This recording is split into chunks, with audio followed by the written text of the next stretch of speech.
All right, good morning, everyone. It's 8:30. I have a couple announcements to get us started. As Sherry mentioned in the chat, all of the presentation materials for today can be found in the email address with which you registered for this webinar. So I just want to say good morning and thank you all for being here with us today. My name is Samantha Soto, and I'm the new Division of Local Assistance Chief of Staff. I report to Dee Lamb, who's here with us today.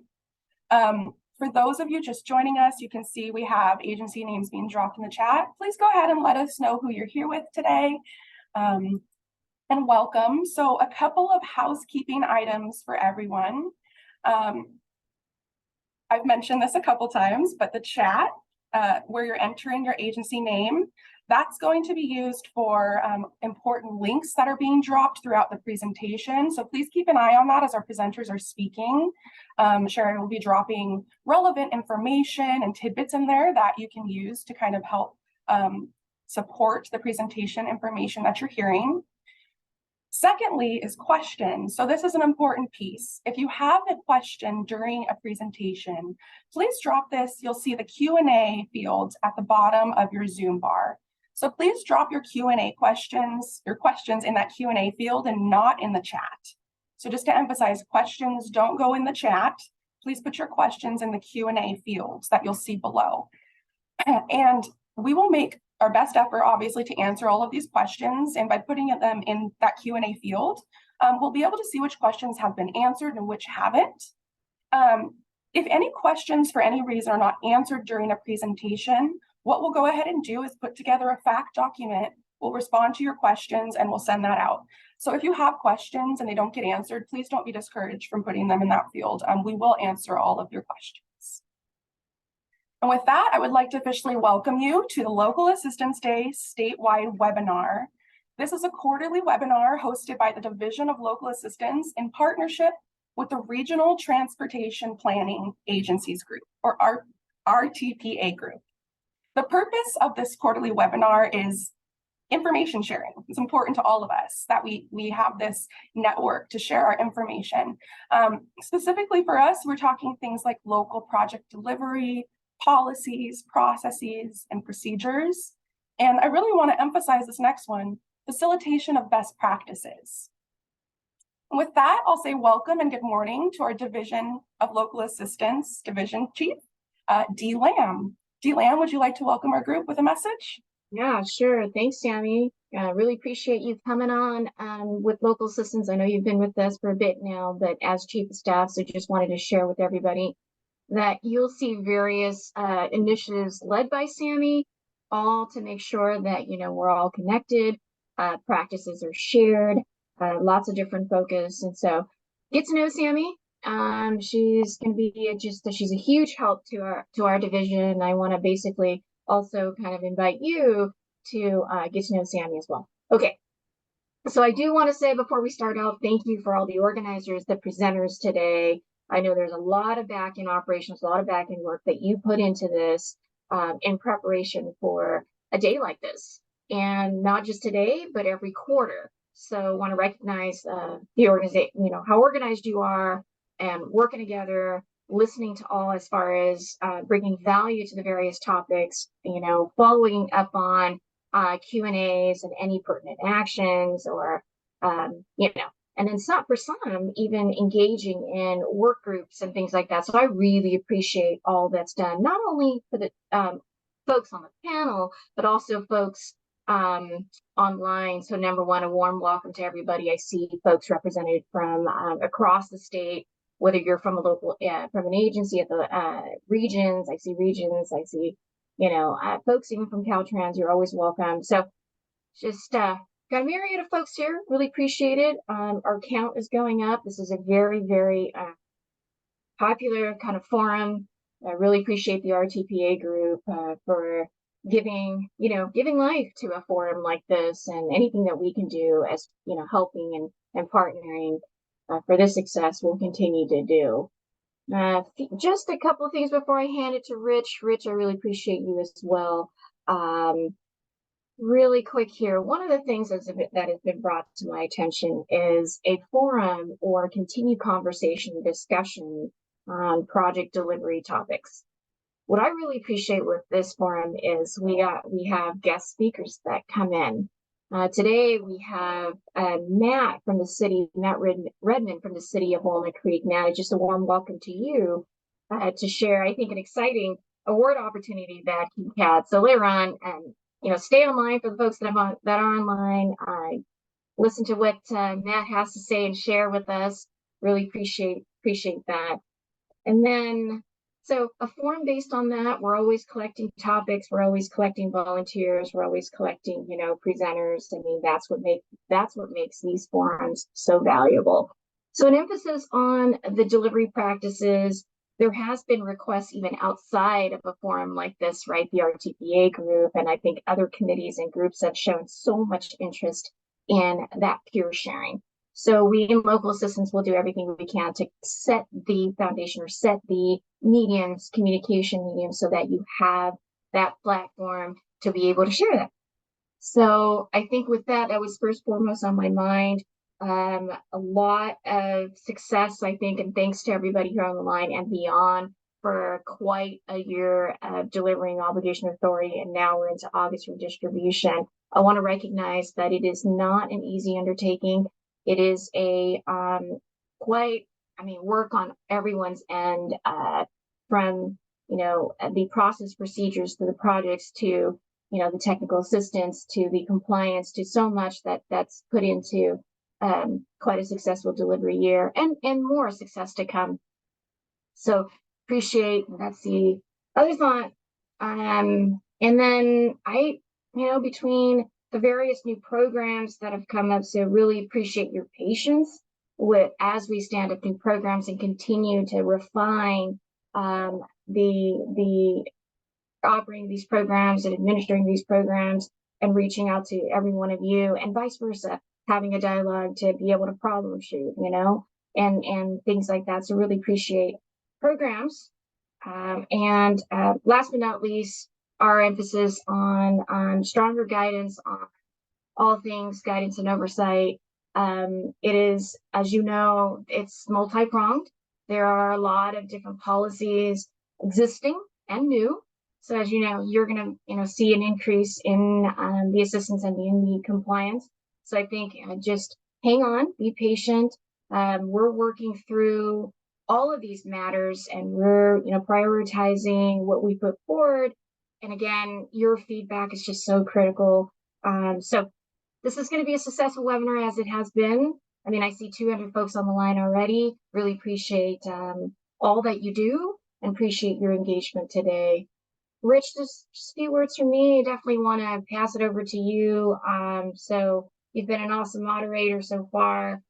You've had some big shoes to fill. We've had some great moderators in the past for the RTPA, but you're awesome. You're attentive to the questions and the topics that come forward, the focus areas, and I can definitely see that already. So anything we can do to support you, Rich, pass the baton over to you for a few words. Yeah, absolutely. Thank you, Dee, and thank you, Samantha. Rich Murphy, for those of you that don't know me, I'm the moderator for the RTPA group this year.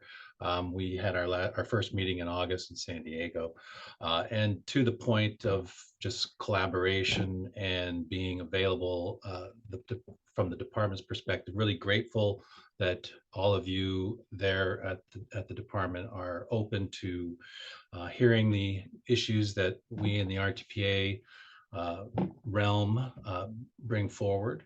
And it's my intention through the RTPA group to use our platform and forum to continue the discussion. So as issues may arise here, we certainly can either develop a committee or a subcommittee to drill into some of the best practice issues as it relates to project delivery and the like. There is already some existing structure there in place, but demonstrating to you our commitment, my commitment to focusing on best practices, and as a customer sort of relations perspective. We as your customer, the public ultimately as all of our customers, that we do everybody right by getting projects delivered as efficiently and as timely as possible. The material is very extensive, and we know that a lot of this has to be repeated over time as we get new staff in our various RTPA groups. Some of us have different tenure within our organizations and have some greater insights and knowledge than others. So I really appreciate sort of this cycle of information flow. It's critical, and look forward to just being an advocate for what you guys do and proceeding hand in hand with you guys. So that jumps us over back to Samantha. Feel free to kind of get us on track here with the 840 item. Thank you so much, Rich and Dee. And for those of you first joining us, please, if you have any questions throughout, drop your questions in the Q&A field and keep your eye on the chat for important links for this upcoming presentation. So joining us to discuss toll credits, we have Peter Anderson, Felicia Haslam, and Robert Wynn from the Caltrans Office of Project Management and Oversight. Peter, whenever you're ready, go ahead and take it away. Okay, let me share my screen and make sure I get the right screen shared. Okay. Close some stuff down here. Okay, toll credits. Toll credits have been in existence since 2010 and still remains a confusing topic. Before we go into a panel discussion on the future of toll credits, let's talk about how toll credits are currently utilized. Any changes to the toll credit policy will not change how a project is authorized with toll credits.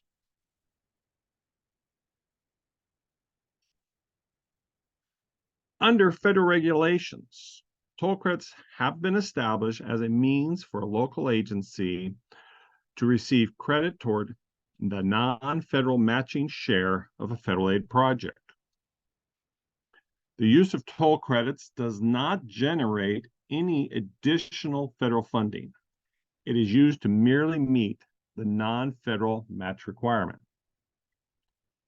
Toll credits may be applied to any phase, as long as the phase has not been authorized. They may not be applied to a phase that was previously authorized without toll credits. The project must be properly programmed in the FSTIP or FTIP and identify the use of toll credits. I'll show you some examples of this in a moment. And Caltrans policy requires the federal participating amount for a toll credit project be established at 100%. Toll credits may be used on any federal aid project except emergency relief. For on-system bridge projects and HSIP projects, traditionally, the match is non-federal funds. With toll credits, these projects will be matched with another federal fund type to make the project 100% federally participating. For example, an HSIP project is traditionally 90% federal, 10% non-federal match. That 10% will need to be funded from another federal fund source to make the project eligible for toll credits. It is up to the program managers to make the decision to utilize toll credits on individual projects. But one area that toll credits has been successful is off-system bridge projects of the Highway Bridge Program. Many small rural counties have been able to rehabilitate or replace their bridges without having to have a financial match. We have 18 MPOs in California, along with Caltrans serving as the MPO for rural counties. As I mentioned, the FSTIP or FTIP must denote the use of toll credits for a project to be eligible. I'm going to give you 3 examples of the FTIP listings with toll credits. Our first example is Stanislaus County Council of Governments, STANCOG, which utilizes CTIPs. the California Transportation Improvement System to manage their FTIP. A note is included in the project description to state that toll credits are being utilized. This FTIP entry is for a group listing of projects. When you go to the backup listing of the individual projects identified, the toll credits is noted. Our second example is from the Metropolitan Transportation Commission, MTC.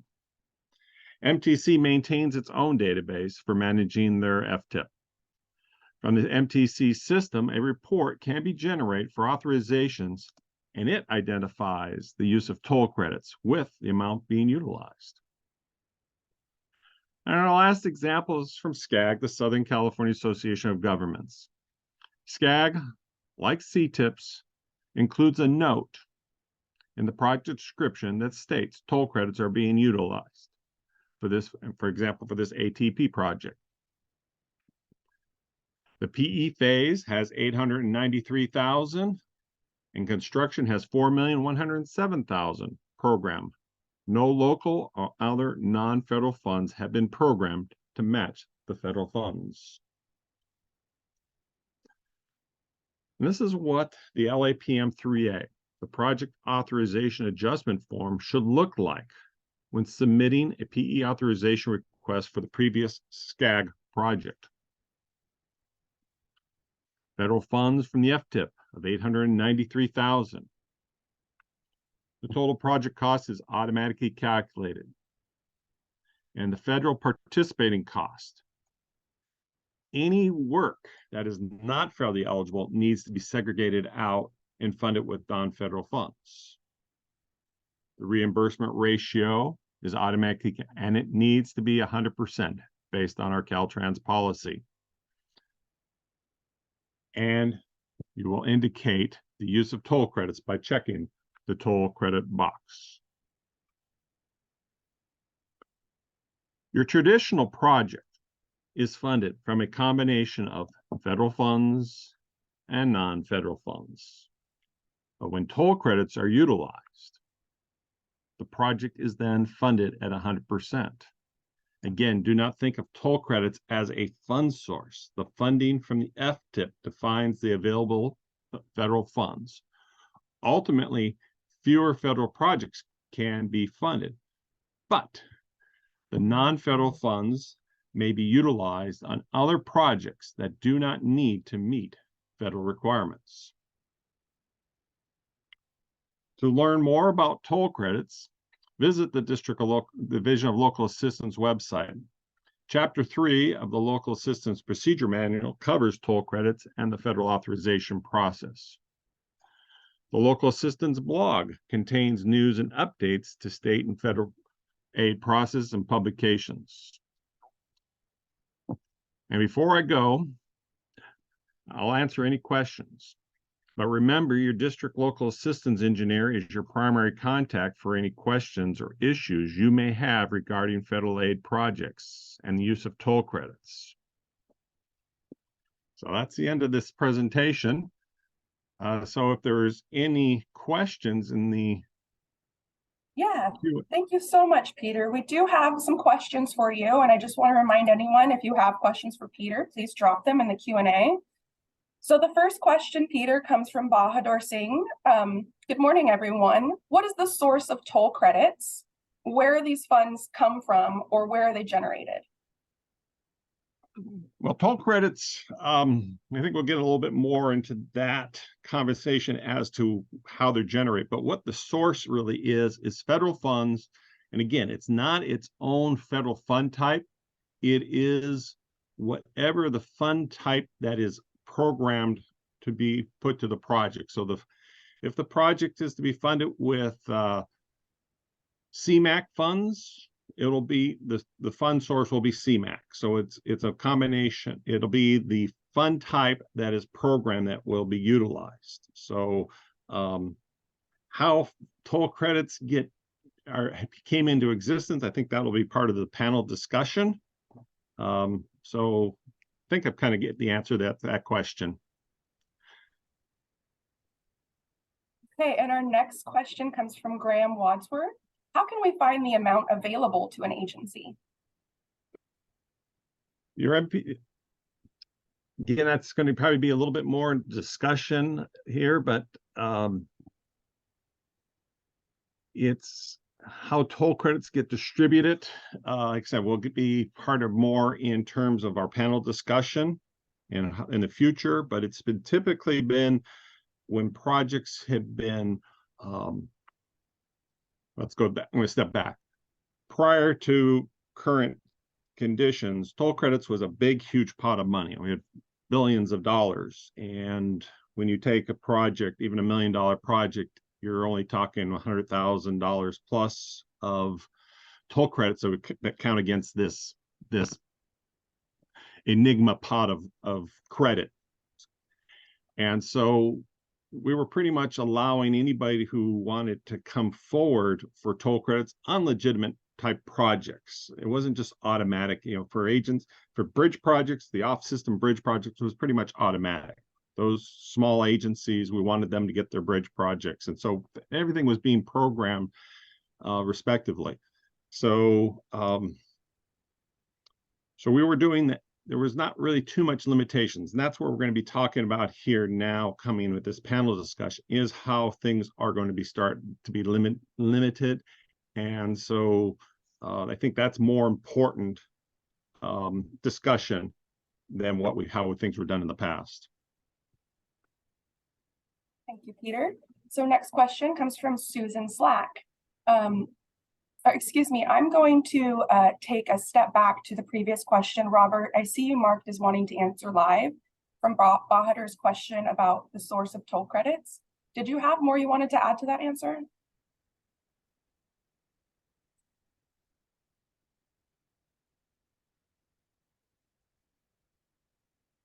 Did he unmute himself? Hold on, let me take a look here. So Okay, so you, sorry, the question was, what is the source of toll credits? Where do these funds come from, or where are they generated?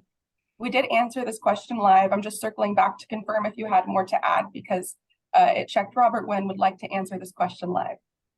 okay, yeah, so toll credit is from the toll that we collect from toll facilities throughout the state.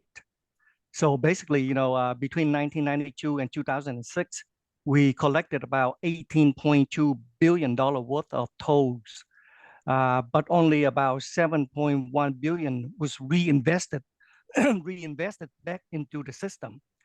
So based on the federal statute, out of the $7.1 billion, we are only allowed to use $5.7 billion, which is what we apply, which is what we have been using for the last 10 plus years. But basically, it's from the toll that we collect throughout the toll facility in California. That's where it's come from. Thank you so much. Also, yeah, just to add a little bit about that, prior rulings were at a toll facility, we're not allowed to utilize federal funds on toll facilities. They were supposed to be paid. And that's a ruling that kind of changed. And that's also what helped. So they were starting to give us federal credit for funds that we'd used on our toll facilities, and that are now, like I said, now eligible to be federally participating. Great, thank you so much. So next question, you noted HPB funds and HSIP funds can use toll credits, but only if a project is dual funded with other federal funds. Can you be more specific, please? You usually cannot use federal funds as matching funds. Absolutely, that's probably one exception to this so-called matching federal with federal.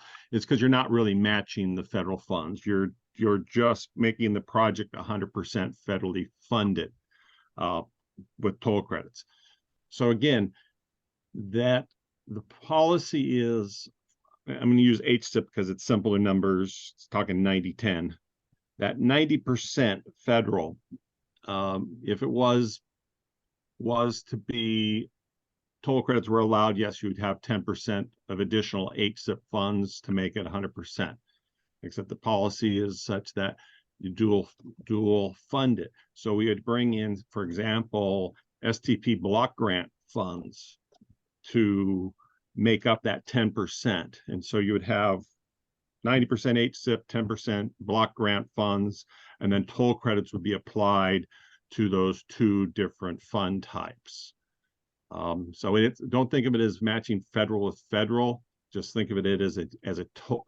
By designating it as toll credit, you're allowing it to be 100% federally participating.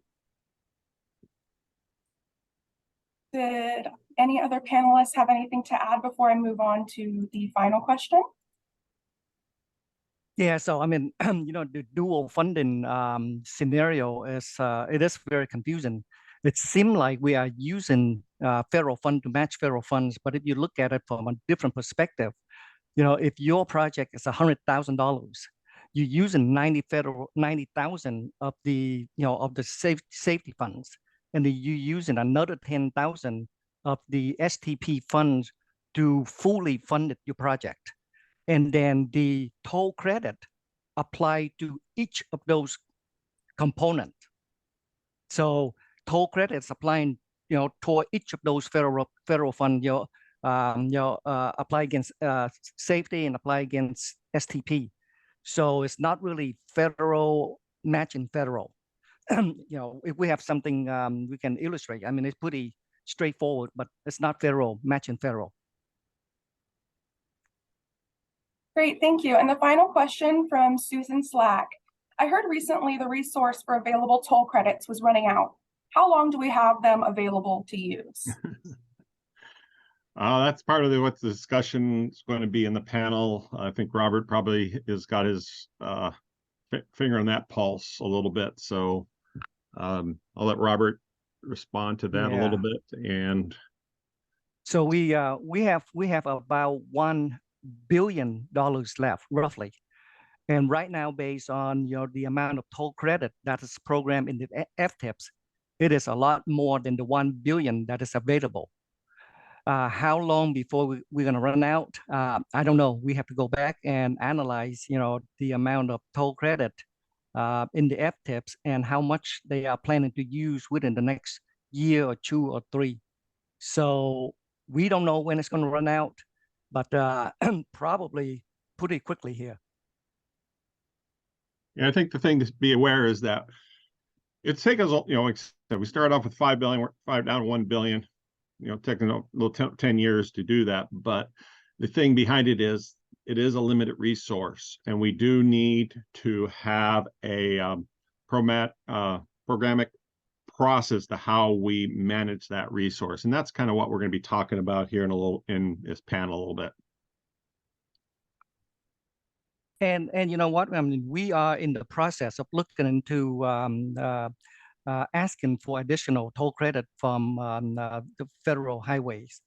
But the process to acquire additional toll credit, it's cumbersome and somewhat convoluted. One of the reminders is that as part of the toll credit, the RTPA and the local agencies are required to maintain and track the balance of the toll credit that you are using. So that is something that we will reach out to the RTPA, MPO, and local agency to receive, because that is one of the components or one of the items that is going to be required for us to acquire additional toll credit. So, be prepared. We will be asking for a lot of information to document the need for additional toll credit in the near future. I think one of the things that they mentioned, when that money that is, that traditional match funds is now available to non-federal projects, that's one of the requirements that was in the toll credit policy from the very beginning, is that you weren't able to take that money and apply it elsewhere. The savings was supposed to be maintained in the transportation realm, for other transportation projects. So that's, I think, what Robert's saying, is that we're going to have to ensure that that is being met. Great, thank you. And it looks like that is the final question. So is there anything else from the panelists before moving on to our Q&A session? You know, we have Mallory from MTC with us. Mallory, would you like to close us out with this toll credit?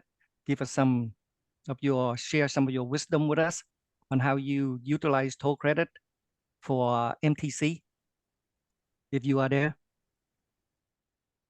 Hi, Robert, I'm here. Let me just get my screen fixed real quick. Yeah, so while Mallory's fixing her screen, I do have a couple of words. I'm Felicia Haslam, the Office of Chief of Project Management, Oversight North. So I do want to thank everyone for not only for coming today, but for suggesting this item. We do take the survey seriously. And when you have suggestions, we don't know what you don't know. And we wanted to bring this item to you, as Robert mentioned. He's my counterpart and he knows a lot about toll credits on the recent discussions and how to request more toll credits. So that's really what we're interested in here today is how do the MPOs program your toll credits? How do you show the toll credits on your programming? Because we're going to be requested to show what is the projected need over the next few years. We have to show that in order to request more. So there's things that we have to do on our end to ensure that we can even request more toll credits. As Robert mentioned in the answers, that we have about $1 billion left. That's not going to last long, but this is a tool that is I think severely needed by agencies in order to deliver their projects. And I just wanted to reiterate that the toll credits aren't real money, but it does waive the match. So an agency doesn't have to provide a match. If they can be fully funded, they can apply the toll credits in lieu of that match requirement. So I'll turn it over to Mallory and she can give us her perspective on how they do toll credits there. Thank you, Mallory. All right, thank you. Hi, everybody. I'm Mallory Atkinson from MTC in the Bay Area, and I was just asked to come in and share a little bit about how we manage toll credits in the Bay Area. And I think this is a great topic. These funds and the use of this policy is so important. We use it a lot in our region, and I think it's something that we really want to make sure we can continue to use going forward. So we'll do whatever we can to provide Caltrans the information they need to make that case to FHWA. But I'll just share. So in the Bay Area, we have a regional toll credit policy, and at first, acknowledges that everything that we do is under the state toll credit policy. But in addition to that, for our region, we've established a few principles to help identify when to use toll credits and sort of what our priorities are. And so I'll go over those just really quickly. The first is that we want to maximize the most efficient use of federal funds. We recognize that federal funds can be a challenge to work with. And so where possible, if we can apply toll credits on larger federalized projects, and then substitute that, take off those local funds from those projects and use those on a different project so that other project can use, non-federal funds. It allows local funds to be used on other projects that would focus our federal funds in our region on fewer larger projects. And I think that benefits the local agencies. It benefits, Caltrans and us. And it also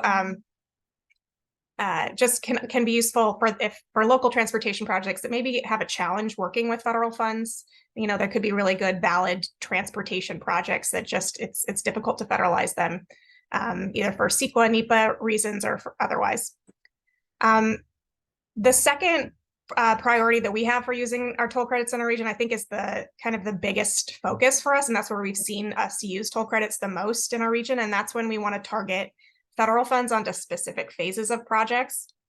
So this policy for us means that toll credits can be used on typically the construction phase, but a specific phase of a project where non-federal funds have already been expended on a previous phase, so like the PE phase. And for this policy to work, the overall project still has to have those local non-federal match funds exceeding that 11.47 or 20% local match requirement. But it allows us to target the federal funds on the construction phase, which can be beneficial to the local agency. Otherwise, we often get a lot of projects in our region where sponsors have funded the PE phase on their own with local funds, and then are required or asked to come in and provide even more local match in the construction phase. And in the end, we end up with just kind of an overmatched federal project. And so the point of this policy is to really focus just making sure that a project has the total local match needed, not necessarily by phase. And then finally, the third area of focus for us is in flexibility for programs of regional significance. And this is not used very often, but we do like to allow toll credits for programs or projects of great regional significance. And for us, this has been primarily focused on our ongoing regional planning programs for MTC and our county agencies. And then one other instance in recent years where we have also used this principle is during COVID. We really wanted to help our local agencies. We knew that everyone was facing a lot of resource challenges at the local level. And that, that went all the way down to transportation sectors of local agencies. And so we released a call for projects, and we allowed jurisdictions, if they needed toll credits for those projects, we kind of waived our policy here and allowed them to request toll credits for the entire project to help them. And I think that's been successful as well. And then I would just close that Peter, you did share like a picture of what our tip looks like, and we do collect toll credit information at the time of programming. And so that's where we do reflect it in our programs for tracking and reporting purposes. And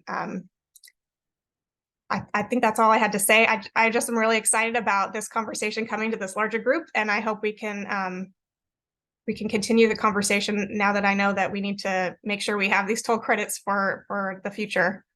So thank you. Thank you, Mallory. Thank you, Mallory. And, I think we're kind of formally moving into this panelist discussion. So getting a little bit ahead of ourselves, I would like to introduce formally Felicia Haslam, Robert Wynn as panelist members. They are with the Division of Local Assistance, Office of Project Management Oversight. Felicia is the North region, Robert is South. So thank you for joining us, as well as Peter and Mallory. So that's my post introduction. With that, I'll pass it back to you again to continue the panel discussion. I do just want to remind everyone that if you have questions, to please drop them in the chat field. Panelists, I do have 3 questions. Is now a good time? Sure. Perfect. Yeah. Great. So this from an anonymous attendee. Can we reach out to MTC to find out if projects qualify for toll credits? Assuming so, what is the right time to do so? So yes, you can certainly reach out to MTC. That's just for my region, but if other agencies have questions, they should reach out to their MPO or TPAs to ask. And the right time to figure out if a project qualifies for toll credits is at the time of programming, and that could either be when the MTC Commission or the MPO awards the funds, or for us when the project itself is added into the tip. We can't give toll credits to a project that's already obligated, can't go back in time. So it really needs to be at the time of programming. Yeah, so thank you, Mallory. Yeah, so if you want to utilize toll credits, please work with your RTPA, MPO, and they have to program those for you. I do want to say that Caltrans doesn't use toll credits on their projects. They haven't for a few years. So this is a local benefit that I see. So we want to keep it rolling. I did have a question. Oh, you had the other question, Sammy. Go ahead. There was one more question. So this is a follow-up question, I believe. Susan Slack had originally asked to utilize toll credits. Do we ask for them in the FSTIP application? Robert, you responded, has to be programmed in the FTIP, work with your RTPA. So Susan's follow-up question is, what if the RTPA is local assistance? Well, I can start answering that. Yeah, Caltrans serves as the MPO for rural counties. And so we get our programming, it's actually done through transportation finance. They're the ones who handle it, not local assistance. Just not to criticize there. And so they'll be working with the county RTPA's transportation commissions to get those identified that way. And so it'll be somewhat the same way, working with the MPOs, the urban areas. It'll be recommended through that. Thank you, Peter. Do the other panelists have anything to add? Okay, then moving on to the final question and Q&A chat now before I toss it back to you panelists for your Q&A session. How long does it take to program toll credits to a project?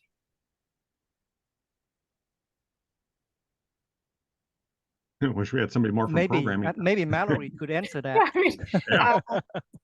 the process is there's no I mean, if a project is eligible in your region and through the Caltrans policy and your regional policy for toll credits, and it's given, you know, the okay to use toll credits, it's really just as simple as entering it in to the TIP.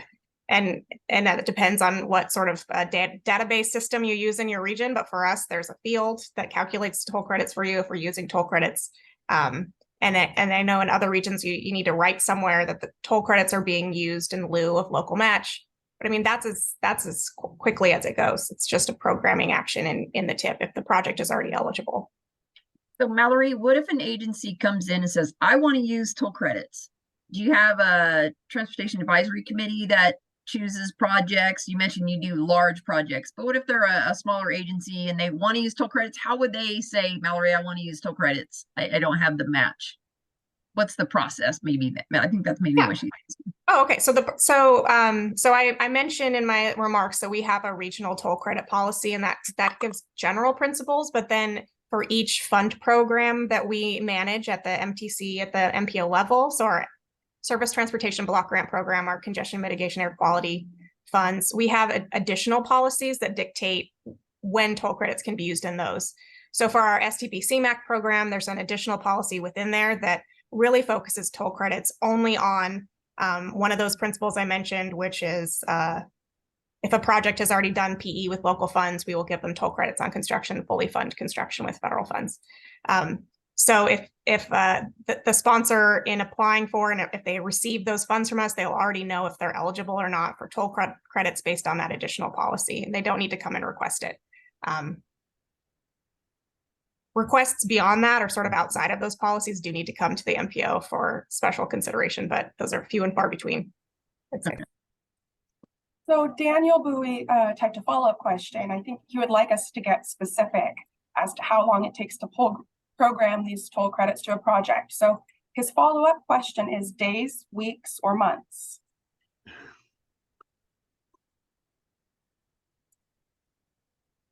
Yeah, it's dependent on the RTPA and MPO. I mean, you have MTC and you have, I don't know how many MPO, 18 MPO and RTPA out there. And, everyone doing business differently. So would it be days, weeks, or month? It's all depend on, the specific RTPA or MPO. Mallory, if you'd like to add. I'm going to add something real quickly, is that just because it's toll credits, I don't think that really changes anything in terms of the project being programmed in terms of the timing compared to a traditional project. Toll credits is just it's a determination in funding, and so it does not create any more complexities in programming. So if an agency is programming projects through a administrative modification, those can be done in a very short period of time. If it requires a formal FTIP amendment, that can take several months.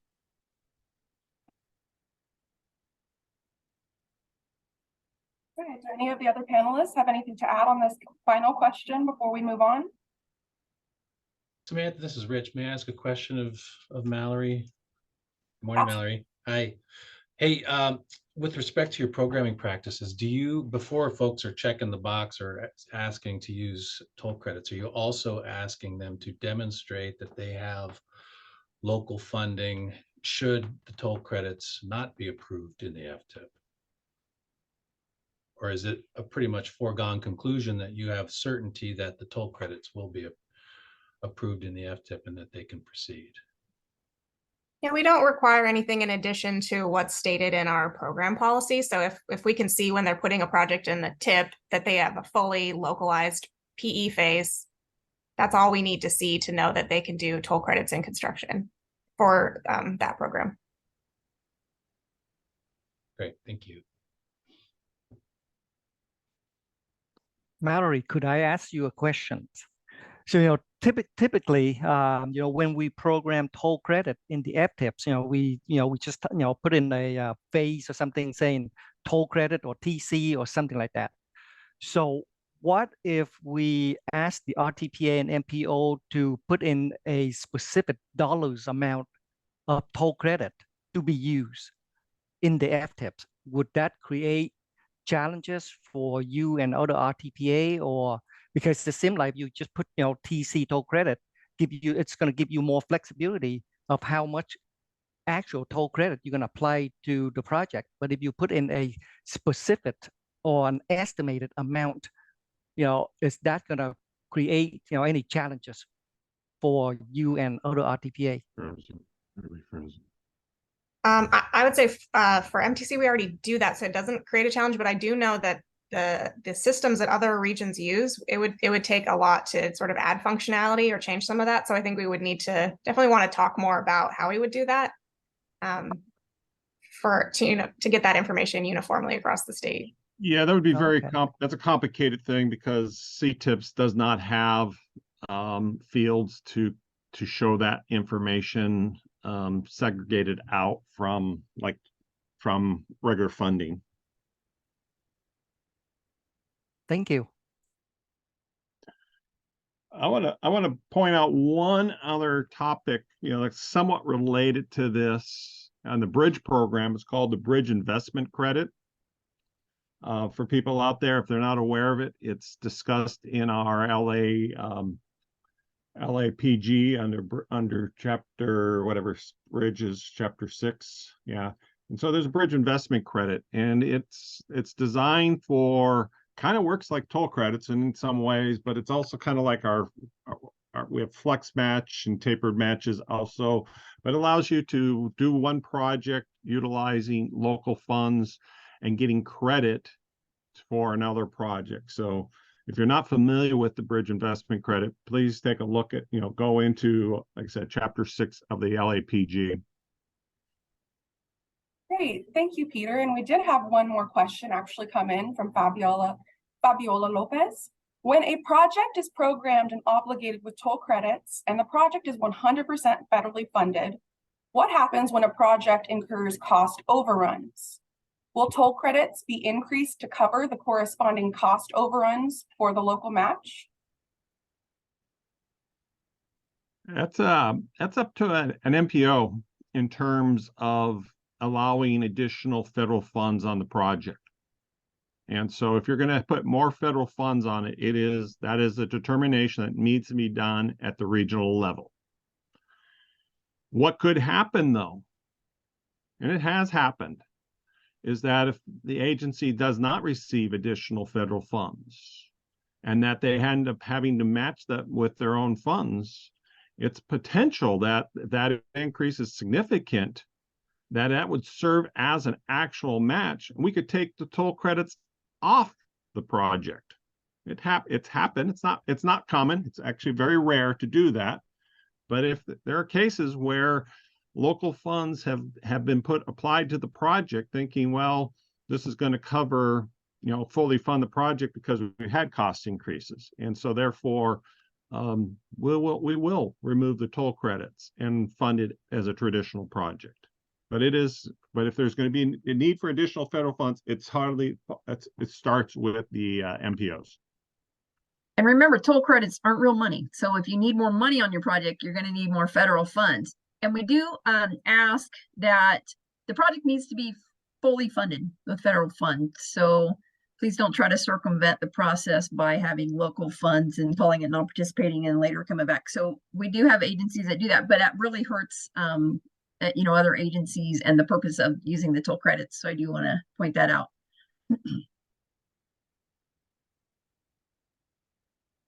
Anything else from the panelists on this question before we move on to the next?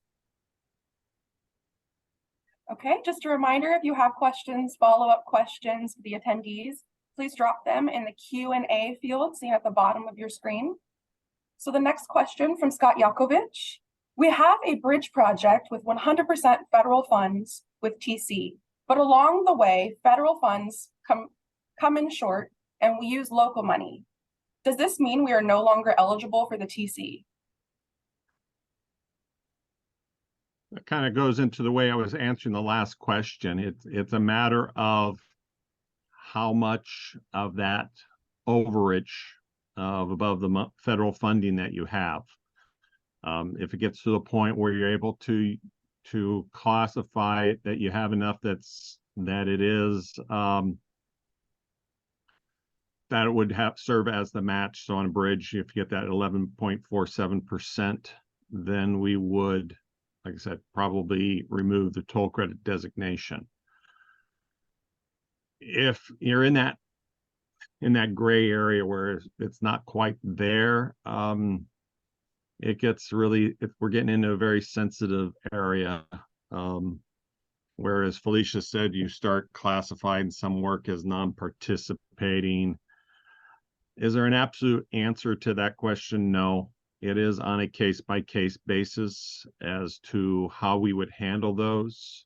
It would also involve the bridge program, having them getting some input as to whether they can possibly obtain additional federal funds. And it may be that, that cost increase could be done through advanced construction and therefore fund it with future bridge funds. So lots of different scenarios, lots of people to discuss it with. And like I said, it would be on a case-by-case basis as to how to deal with them. So correct me if I'm wrong, Robert, Peter, and Mallory. So a project comes in, they're fully funded, but things happen. I mean, most projects have change orders and such. So maybe this is the question. So if they go over that, they're not getting any more federal funds unless they go to their RTPA to have them program for more federal funds. Otherwise, they just pay local funds for the overage. So they're not, we don't really see it as a ding unless you said, Peter, there's something a little bit different going on, or it's a huge, depending on the project. But for a normal project, I would think if you go over, then you're gonna pay local funds. It doesn't affect your project as it was authorized. Yeah, and you know what? I mean, depending on the program, I mean, I know that the bridge program is pretty strict on how much toll credit they allow for each of the project, because any adjustment on the toll credit amount is going to eat up their regular bridge funds.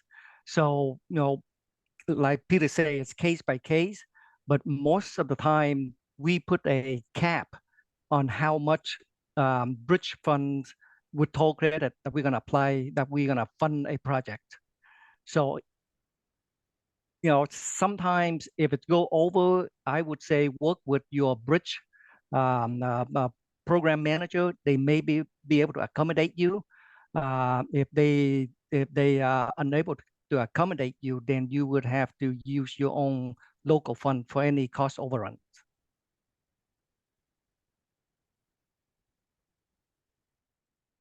And they would have to call it non-participating when it comes down to the final vouchering.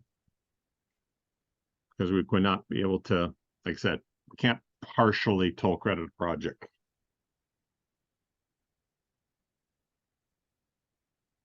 Okay, thank you so much. So next question, OFR is very specific on the use of toll credits. If the local agency has the capacity to provide a match, but insists for a toll credit to be used, how does the MPO handle this?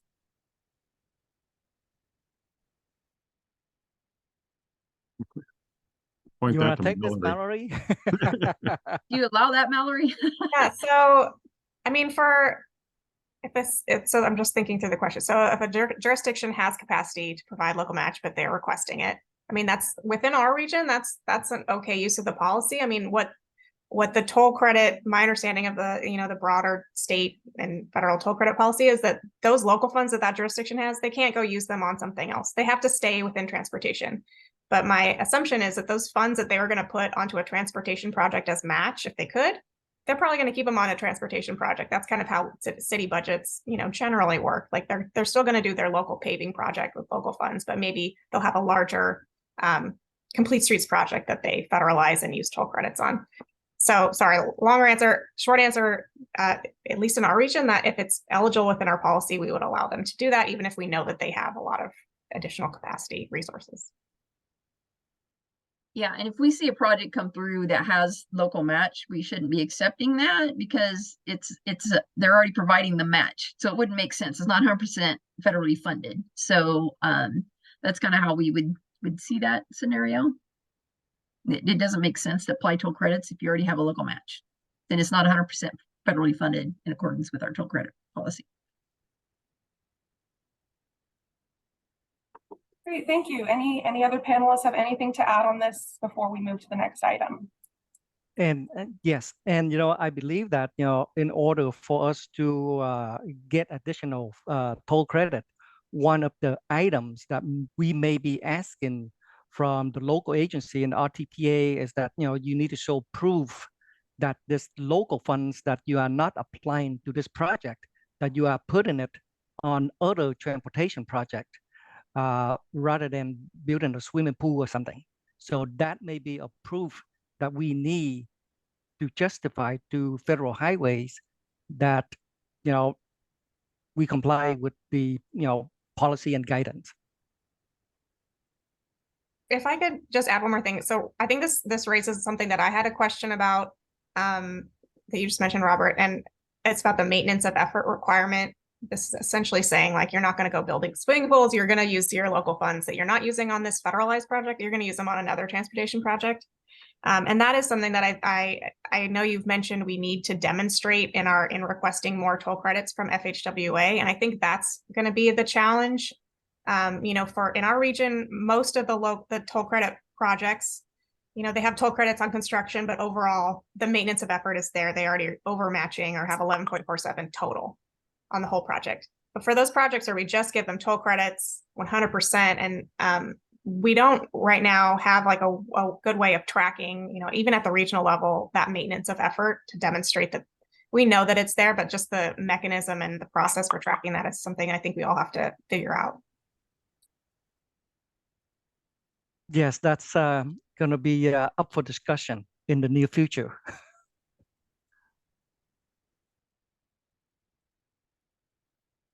Okay, anything else on this item?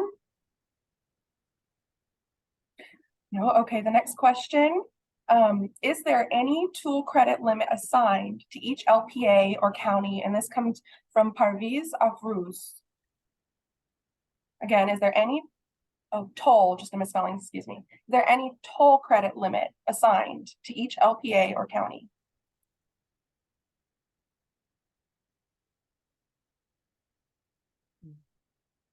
I don't know if others want to, there's not that I'm aware of. I think it's operated at a state level, the toll credit pool, and it's available, based on the state and regional policies for toll credits. There's not like a formula distribution of this credit.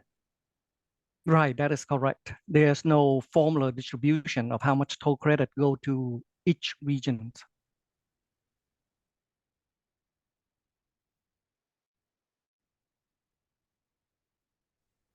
Any other panelists have anything to add on this question? I'll add one little thing is that what one restriction is how the federal funds are actually distributed in terms just by formula, in terms of once again, don't think of toll credits as a federal fund type. Think of what the base federal type is, and if you're talking about the STP block grant funds, there's urbanized monies. Those are formula out to the different urban areas, and we cannot, exceed those federal fund types. So that in itself helps restrict, is a layer in terms of toll credits too. Thank you. I just want to note we are getting several comments in the Q&A field. If you could please reserve the Q&A field for your questions. If you have follow-up questions on anything, right now is a great time to enter them into the Q&A field. If you have comments or would like to respond to someone's question in any way, please put those in the chat field. So Q&A field, if you have questions, go ahead and enter them now in that field. Next question for the panelists. Is max percent for toll credits 11.47%? It's depending on the federal fund type. Each different fund types have different matching requirements. So the STP block grant it's 88.53 federal, 1147 for non-federal. So it's whatever the federal reimbursement ratio, like mentioned earlier, HSIP is 90-10.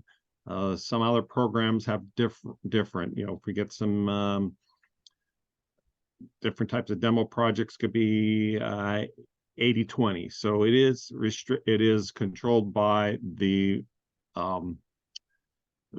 federal participating amount.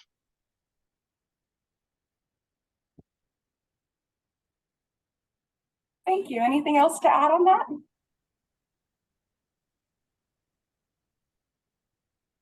That is our final question. So I'll just go ahead and field it back to the panelists in case you have anything else to add before we move on. I do have a question for the other RTPAs in the group. Who programs or puts the amount of toll credits on your FTIP currently? So that is one thing that we've been asked to see if the RTPAs can provide on their FTIP. So is that something everyone does? Is that a burden? Why would it be a burden? So that's the question I think that we would have next is who already does it? Who doesn't do it? What's the issues with doing it? Because that's probably something that we would ask, because we have to be able to estimate the usage of what we're going to do, not what we have done in the past. So just want to throw that question out there. Be bold. If you don't do it, that's okay. We just need to know why not. What's the roadblocks? How can we help, get past that? Do you want people to put that in the chat? Yeah, put that in the chat. So if you track toll credits as an RTPA, or if you don't. Yeah.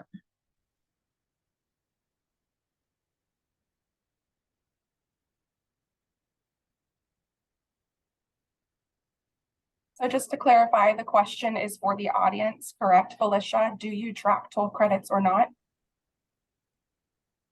And audience members, please type your responses to the question in the chat.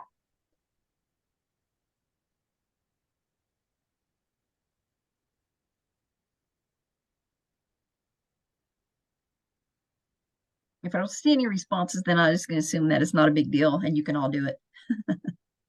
So Jose says we do not track, let me go, click the wrong one. We do not track the dollar amount of toll credits. We use StanCog.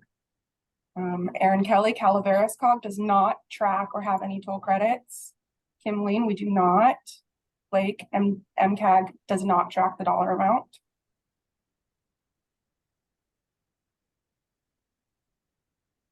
SACCOG, we track which projects receive toll credits, but not the exact dollar amounts. I believe that would be a request for our software vendor as an extra field.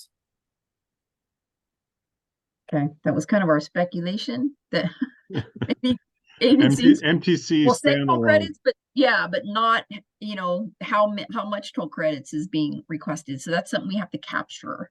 Yeah, We have to figure out how to do that.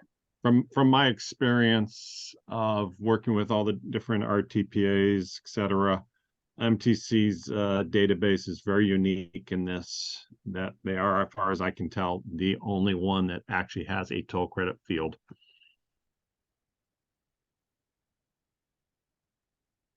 Unless somebody's tracking it through a spreadsheet elsewhere outside of it.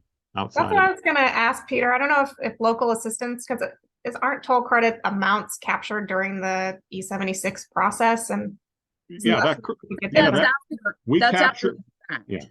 When they come for so yes, we can get it what's been obligated or requested, but we don't know what's projected, and they're asking us, so what's projected? We need to know that. So that's kind of what we're struggling is if we don't have a way to do that, how can we implement that? Yeah, like I said, you look at, like I said, CTIPs is a good example because a lot of MPOs use CTIPs. In that, if we were to say, okay, just identifying which projects have toll credits in CTIPs is very complicated. Once again, they just put it in the description, they just say toll credits, utilizing toll credits. So how do we do a search on that database to extract that one little phrase is very difficult.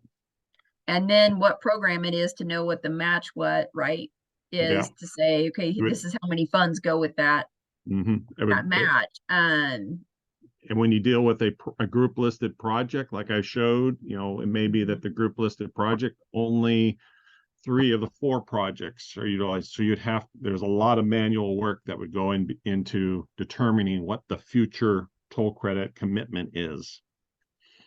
So it's kind of going back to that question about, you know, remaining 1 billion, when we're going to run out, and so on. And unless there's a way that we can track that, you know, and it's documented in the FTIP somewhere, I don't know when we're gonna run out. And if you only put, you know, toll credit in the descriptions, we can capture the dollar amount to do a projection of when we're gonna be running out that 1 billion. But the other way is that, you know, we can look at the FTIPs and look at the amount of program that the amount that's programmed under each component. So an example is if you put TC on the top, and you say that you're gonna use toll credit on a PE component, and you program certain amount for PE, we can extract the data that way, but it's a lot more work. And, you know, as a reminder that, you know, the requirement is that, you know, the RTPA and MPO need to track, you know, their toll credit usage and balance. Yeah, so the 2 things that we're looking at, we think might be a little bit of a challenge, is that maintenance buffer that you mentioned, Mallory, and the projection of the toll credits. How can we get that projection and have agents or RTPAs track that, what you're gonna projected to need? That's what I believe that we're gonna have to put forward.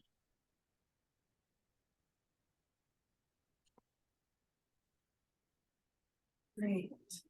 Anything else on this? We do have one final question. I just want to point out, please, attendees, I saw a question just pop up in the chat. And we do have some comments in the question and answer field. Please enter your questions in the comment and answer field. So for whoever just put their question in the chat, please transfer it over, and comments to go in the chat. So questions in the question and answer field, please. Panelists, we have time for one more question before we wrap up. Is there any diagram or chart to share with LPAs regarding different stages of toll credits and the required course of action and the next steps?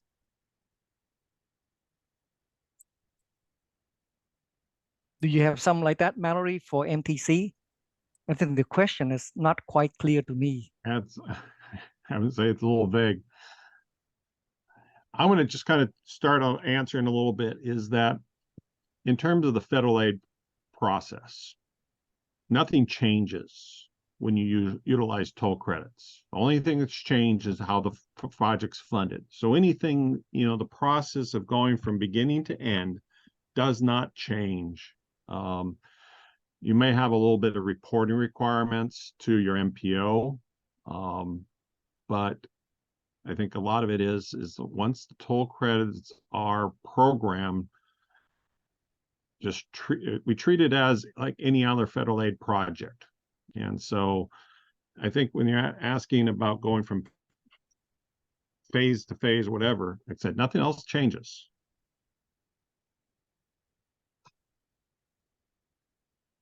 Thank you, Peter. And anything else from the panelists on this one?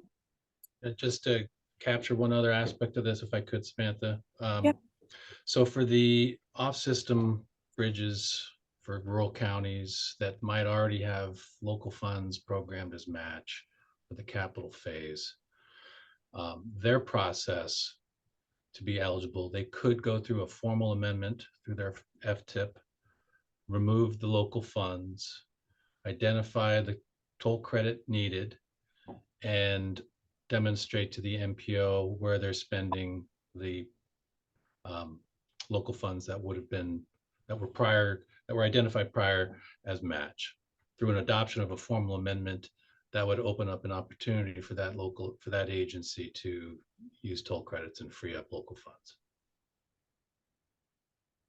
And I see Robert nodding. That's correct. Rich, so if I could ask you, So if a local agency come in and say, hey, you know what, can I remove local funds and use toll credit? Do you have asking for some kind of justification of as in why you are not, you are removing your local funds as a match and asking for toll credit? Well, of course. I mean, right, we all have our own needs assessments, and a local jurisdiction isn't any different with their local needs. And if that local need has no other funding mechanisms available to them other than local resources, then we would see that as a legitimate reason to make that request.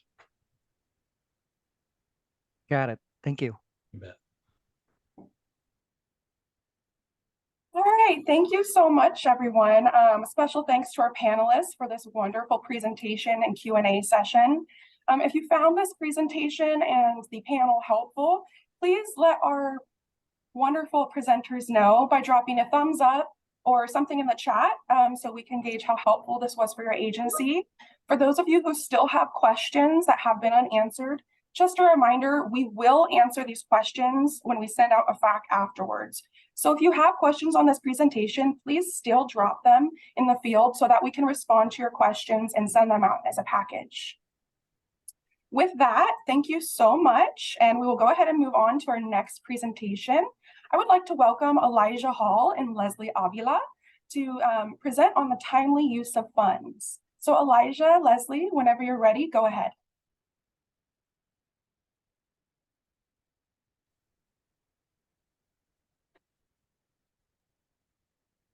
Thank you, everyone. Today, we're going to cover timely use of funds, time extension for state programs managed by the Office of State Programs, and introduce a timely use of funds tool. All program guidelines have a timely use of funds provision. Additional time may be approved only for a period of time directly attributed to extraordinary circumstances, only once for each of the following milestones: project allocation, project expenditures, construction contract award, project completion. Time extensions can only be requested when a deadline is approaching, not in advance. Requests must be submitted using Local Assistance Program Guideline Exhibit 25A. Time extensions for requests should be for unforeseen, extraordinary circumstances beyond the agency's control, shifting political priorities, insufficient transportation budgets, additions to scope, and staffing issues are not considered acceptable justifications for a time extension request. Some examples of acceptable justifications include litigations, complex right-of-way acquisitions, complex geotechnical studies, delays due to environmental findings or environmental studies, complex project consultation, congressional earmarks requiring review by FHWA, changes in the project's purpose and needs due to public involvement, utilizing unique implementations or funding approaches.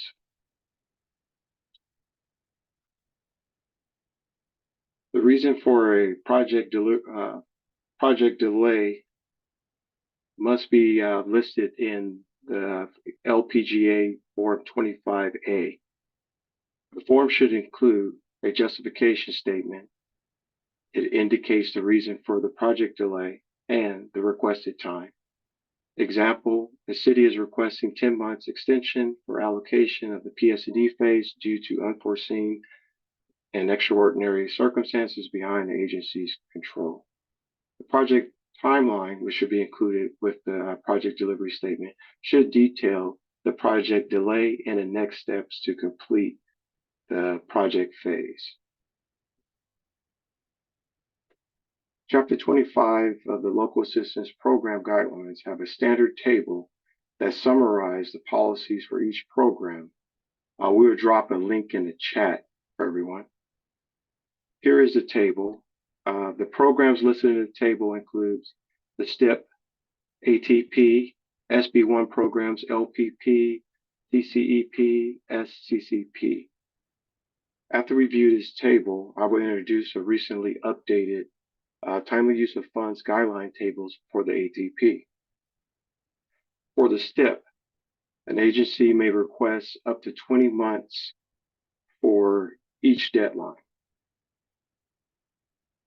A time extension request for the ATP can be requested up to 20 months for allocation and up to 12 months for the remaining project component deadlines.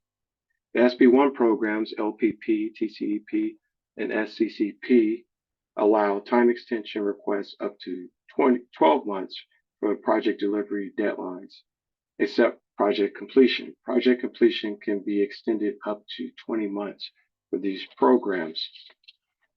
All programs allow only one extension for the allocation of project components for expenditures for award and completions, with the exceptions of the SCCP. Expenditures extensions are not allowed for this program.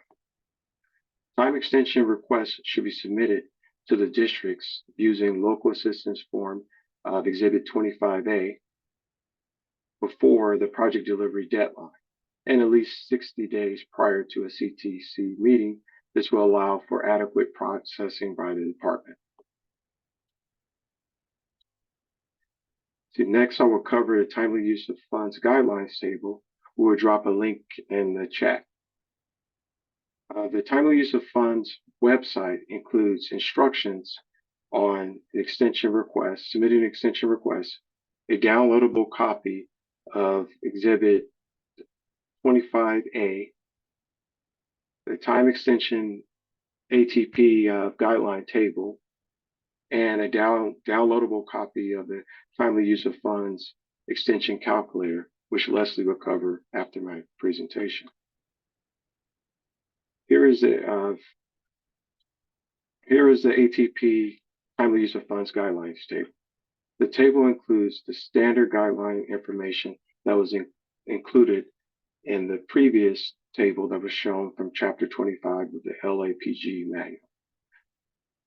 This table includes additional notes, rules, and table notes with CTC expectations and information on how amendment requests.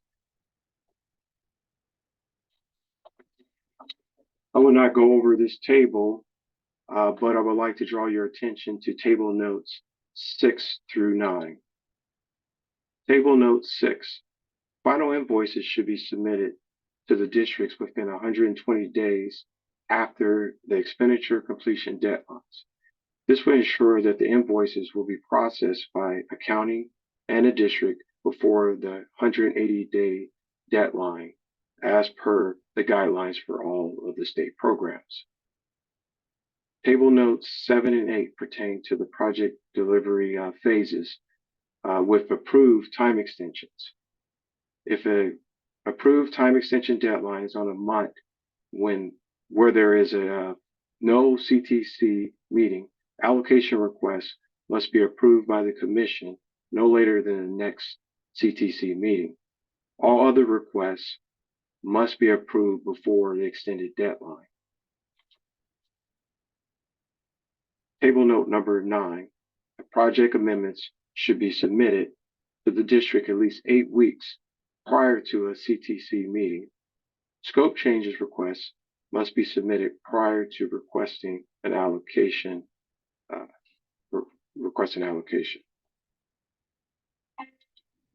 that's all I have. Is there any questions? Thank you, Elijah. So if you have any questions, just a reminder to please drop your questions in the question and answer field. Currently, I'm not seeing any questions. I'm going to give a moment to see if our audience has any to answer Elijah and Leslie. I do see that someone is typing. Oh, excuse me, that's a previous question. Audience, if you have any questions, please, I see Rich, you have your hand raised. A couple of participants have their hand raised. If you do have a question, please feel free to type it in the chat. Rich, did you have something to add? Yeah, I'm sorry.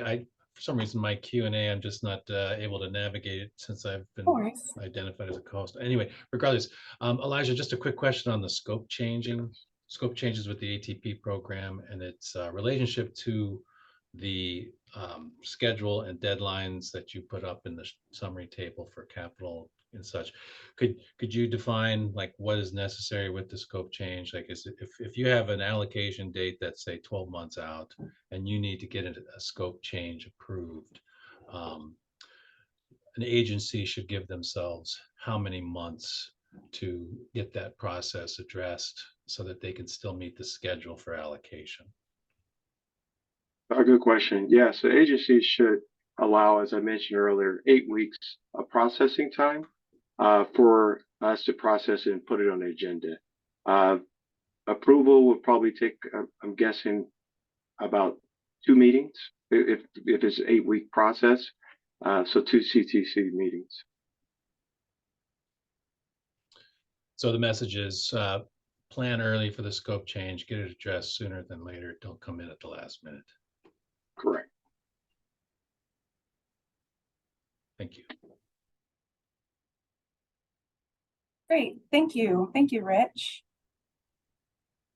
All right, anything else from the panelists, Elijah and Leslie on this? We do have some more, oh, excuse me, we just had some questions dropped in the chat. Can I get a project closed out if it's still in litigation? What was the question? Can I get a project closed out if it's still in litigation? I don't quite understand the question. Closed out. Let's do this. Whoever typed Yeah. the question, could you please enter a clarifying statement in our Q&A field while I move on to the next question, and then we'll circle back. How do we track, this is the next question now. How do we track when we submit to our DLAE, I think it should say DLAE on the CTC meeting? If it's tracking the time extension request, to reach out to the DLE to find out the status prior to the meeting. Eventually, it would be on the draft agenda before the meeting, but the best contact person would be the DLE.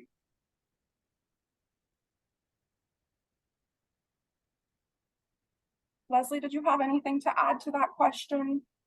Yeah, and we could go over it in my portion of the presentation. I just wanted to get the Q&As over to Elijah first, and then we can move over into the other topics that we're covering.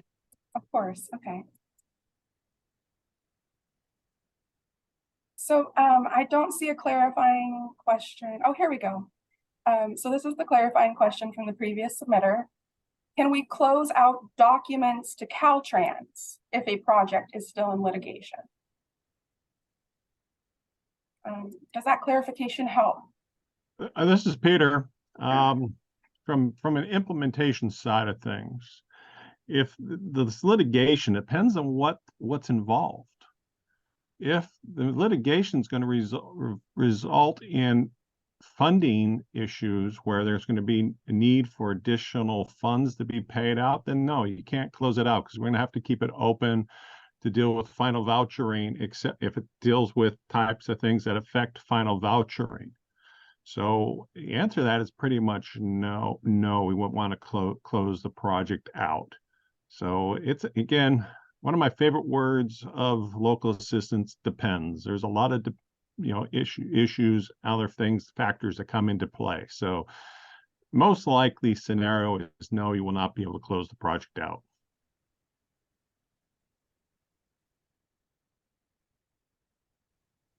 Thank you. Elijah, if you have anything else, go ahead. Otherwise, I think we're ready to move on to Leslie's portion. I don't have anything else. Okay, thank you so much. Okay, great. So good morning, everyone. As previously mentioned, my name is Leslie Avila, and I'm actually one of the various program support staff within Headquarters DLA Office of State Programs, and primarily working within that timely use of funds group. To further expand on some of the resources and tools that are available to our local agencies and regional agencies as it relates to the timely use of funds policy, I'm going to be covering 2 topics. One of them is going to be the heads up report, and then the other one is going to be the timely use of funds calculator. So really quickly with the heads up report.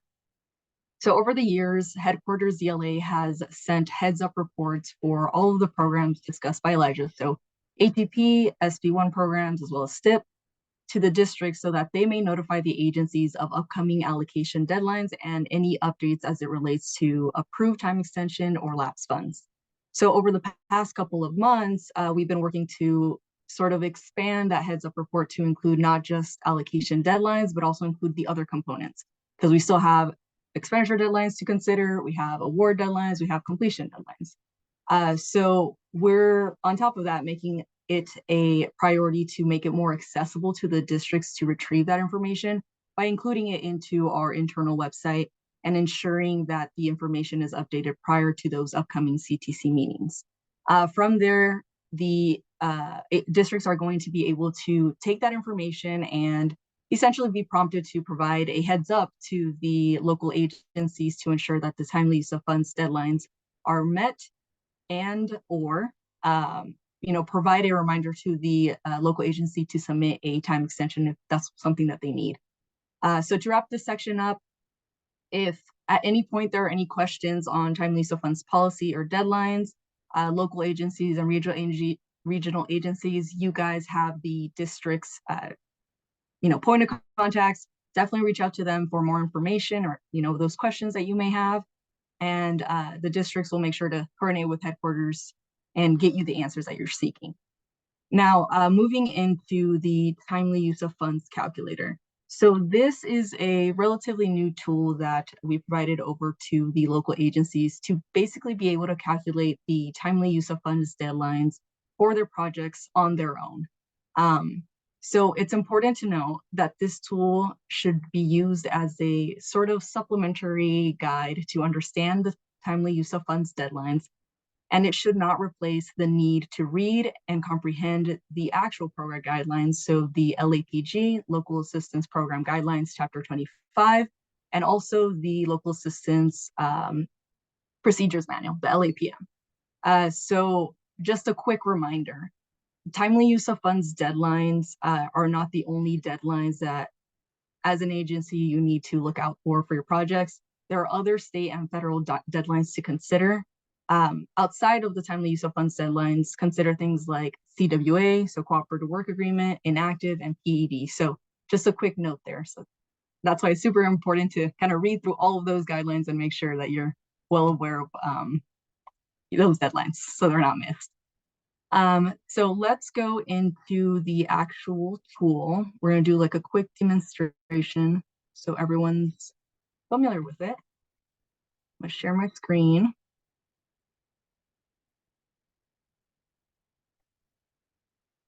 Okay, so on here, you should be looking at the timely use of funds calculator.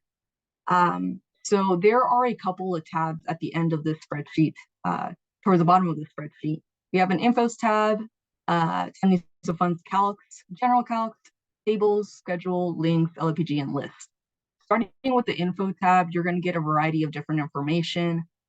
From the definitions for each timely use of funds component deadline, as well as the roles and responsibilities for each agency, including the local agency, the district, headquarters, office of, state programs, timely use of funds, and headquarters CTC liaison. From there, you'll get a little bit of background or some information regarding the reasons for delay. And as you continue to the bottom, you'll get some details on the required signatures and what those signatures are actually certifying. Moving on to the next tab here, we have the timely use of fund calcs. So this is the main tool that we were speaking about earlier. On here, based on the program and based on the programmed fiscal year, the tool itself will populate a lot of the information as you continue to go down through the spreadsheet. We'll get into a demonstration towards the end of it, but this is what we're going to be covering. Next tab is the general calculations. This is just a general sort of easy to go to resource to have a Excel spreadsheet that already has formulas in there. So if you're trying to calculate the number of months between due dates, that would be within these columns. if you're trying to calculate how many months are between two dates, that's with these columns. And then lastly here, if you're trying to calculate the end of month after an extension, it's going to be these columns. So this is just really just a general sort of, resource. You could use a calculator, or you could use your own. Just, yeah. We have also the timely use of funds, table 1 and table 2. Table 1 and table 2 more or less present the same information. They're just a little bit different formatting. So it's just, a source of information that you guys could copy and save it into, your desktop and refer to them whenever you're looking for the rules on each of those programs, as well as each of those components. Preparation schedule is going to be basically the deadlines for which a local agency needs to submit their off-system fund requests, program amendments, time extensions to Caltrans based on the CTC meeting. And with that, there's also deadlines on here, so the districts could track their deadlines as well as headquarters could track their deadlines. And we'll talk about that a little bit further down the presentation too. There is another tab here called links. There's just a bunch of resources that you could click through. And then lastly, we have this LAPG excerpts from Local Assistance Program Guidelines, Chapter 25, also just a resource for you guys to take a look at. So let's jump back into the timely use of funds calculation spreadsheet. So just a quick demonstration here. If we're taking a look at this sheet, by program, anything that's going to be in a yellow field is going to be the areas in which you could input information, and then the form itself is going to feed back additional sort of feedback. So on here, there is a drop-down menu that you could select a specific program. There's ATP, LTP, C, F, SCCP, STIP, and PSIP. And as you click through them, some of the information, some of the links are going to be a little bit different because, of course, within those programs, there's slight variances on specific deadlines and resources. Program fiscal year, you could type it in, or you could do a scroll down menu. For the purpose of the example, we're just going to go ahead and leave it as ATP, programmed year 2024, which captures fiscal year 23-24. And then going down into the allocation, on here is where you select what phase you are considering, what you're trying to calculate. So let's say you want to calculate, for example, construction. On here, they'll give you automatically a calculated construction allocation deadline. So your allocation deadlines, as Elijah mentioned, are always at the end of the programmed year. So in this case, for program year 2024, your deadline is going to be June 30th, 2024. Then it will also tell you the max extension that you could request for that deadline. And in this yellow field here is going to be where you input the specific amount of months that you want to request. So let's say you're trying to request, let's do 20. This is the max amount. The information will feed lower, so it will say allocation extended deadline, and it will give you that specific deadline. Expenditures only applies to PAD, PS&E, and right-of-way. So we'll just scroll down and look at construction award and construction completion. So on here, sort of the same thing. Anything in yellow is where you're going to want to input the information. For construction allocation date, we said it was going to be a deadline of February 28, 2026. And as you input that information, more information feeds down into the table. So award deadline is going to be 6 months after the allocation date.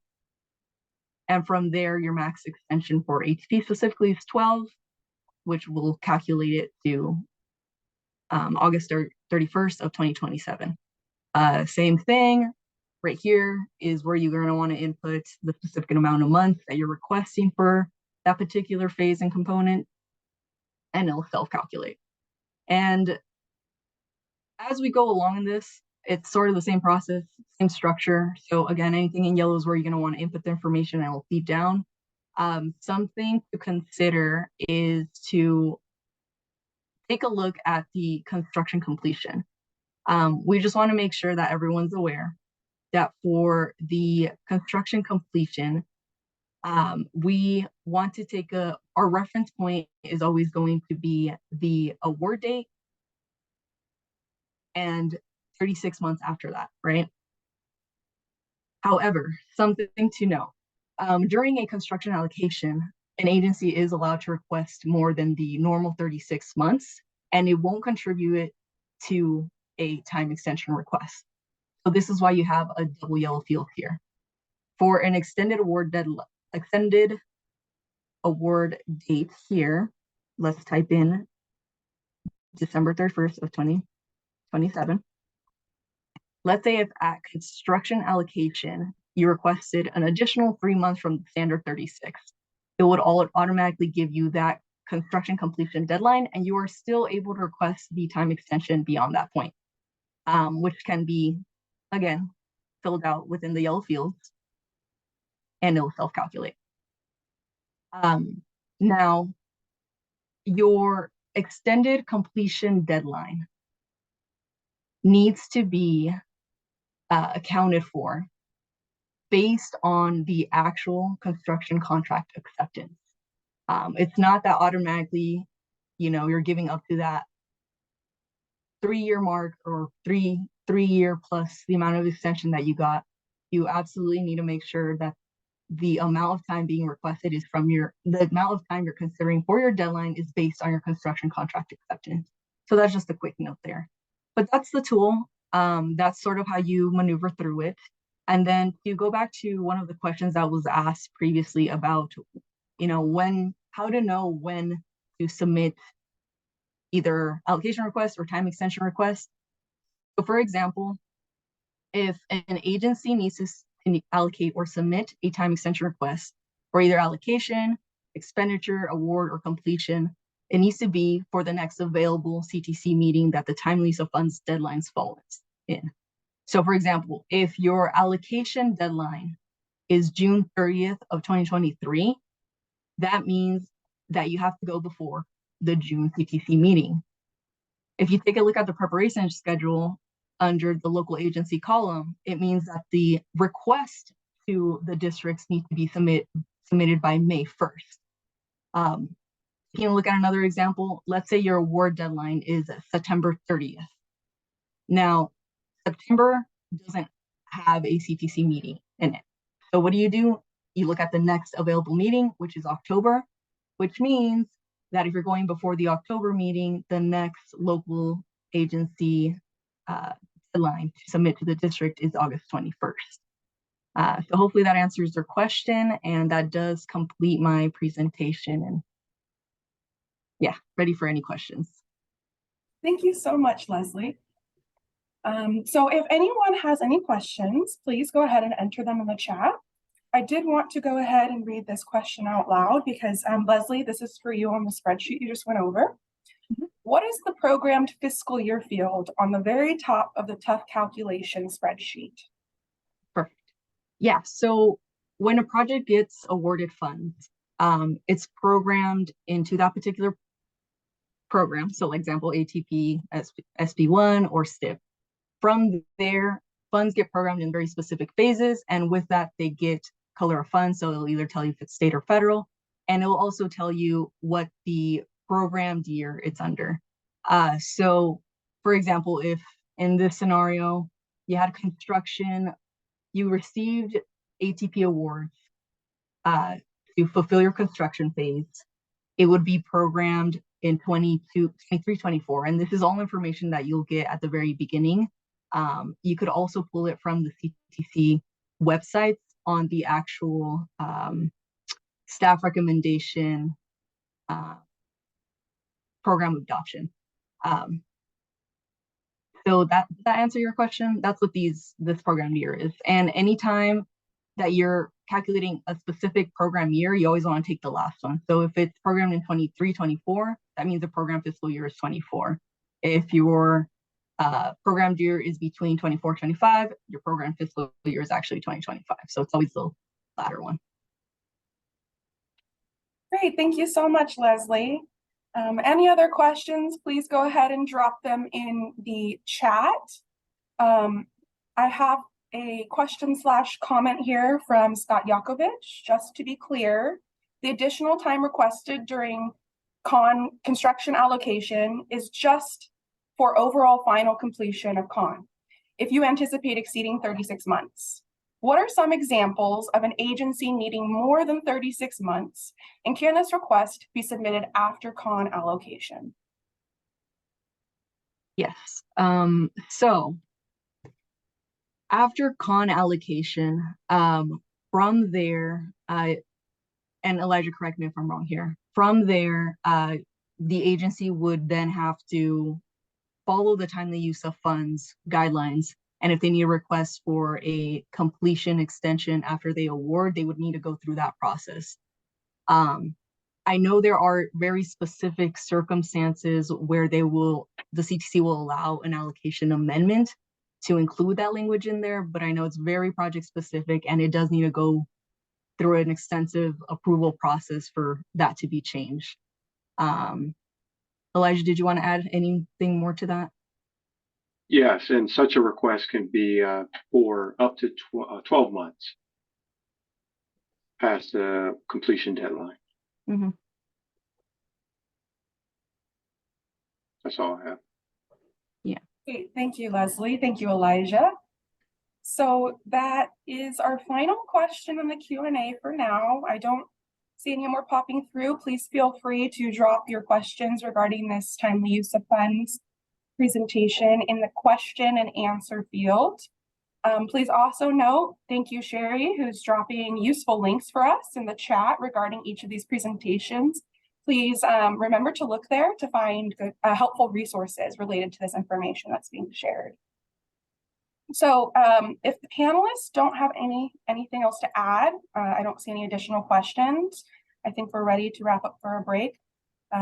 Elijah, Leslie, I just want to confirm with you. Do you have anything else? Got on my end. Thank you. And neither do I. Thank you. Thank you so much. Audience members, go ahead and let us know if you found this presentation helpful in chat. Leslie and Elijah will drop their contact information in the chat box for you in case you have any follow-up questions. And with that, our next item is a break. So we are going to take a 10-minute break. If you'll please come back to join us at 10:22. We will see you in 10 minutes, everyone.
Hey, welcome back, everyone.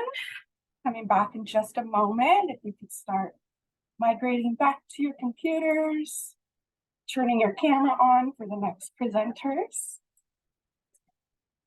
And we'll go ahead and get ready to roll into our next presentation. Presenter, excuse me, sorry, Scott. All right, welcome back, everybody. I hope you had a good break. You know, it's always much needed after an hour or so of intense concentration.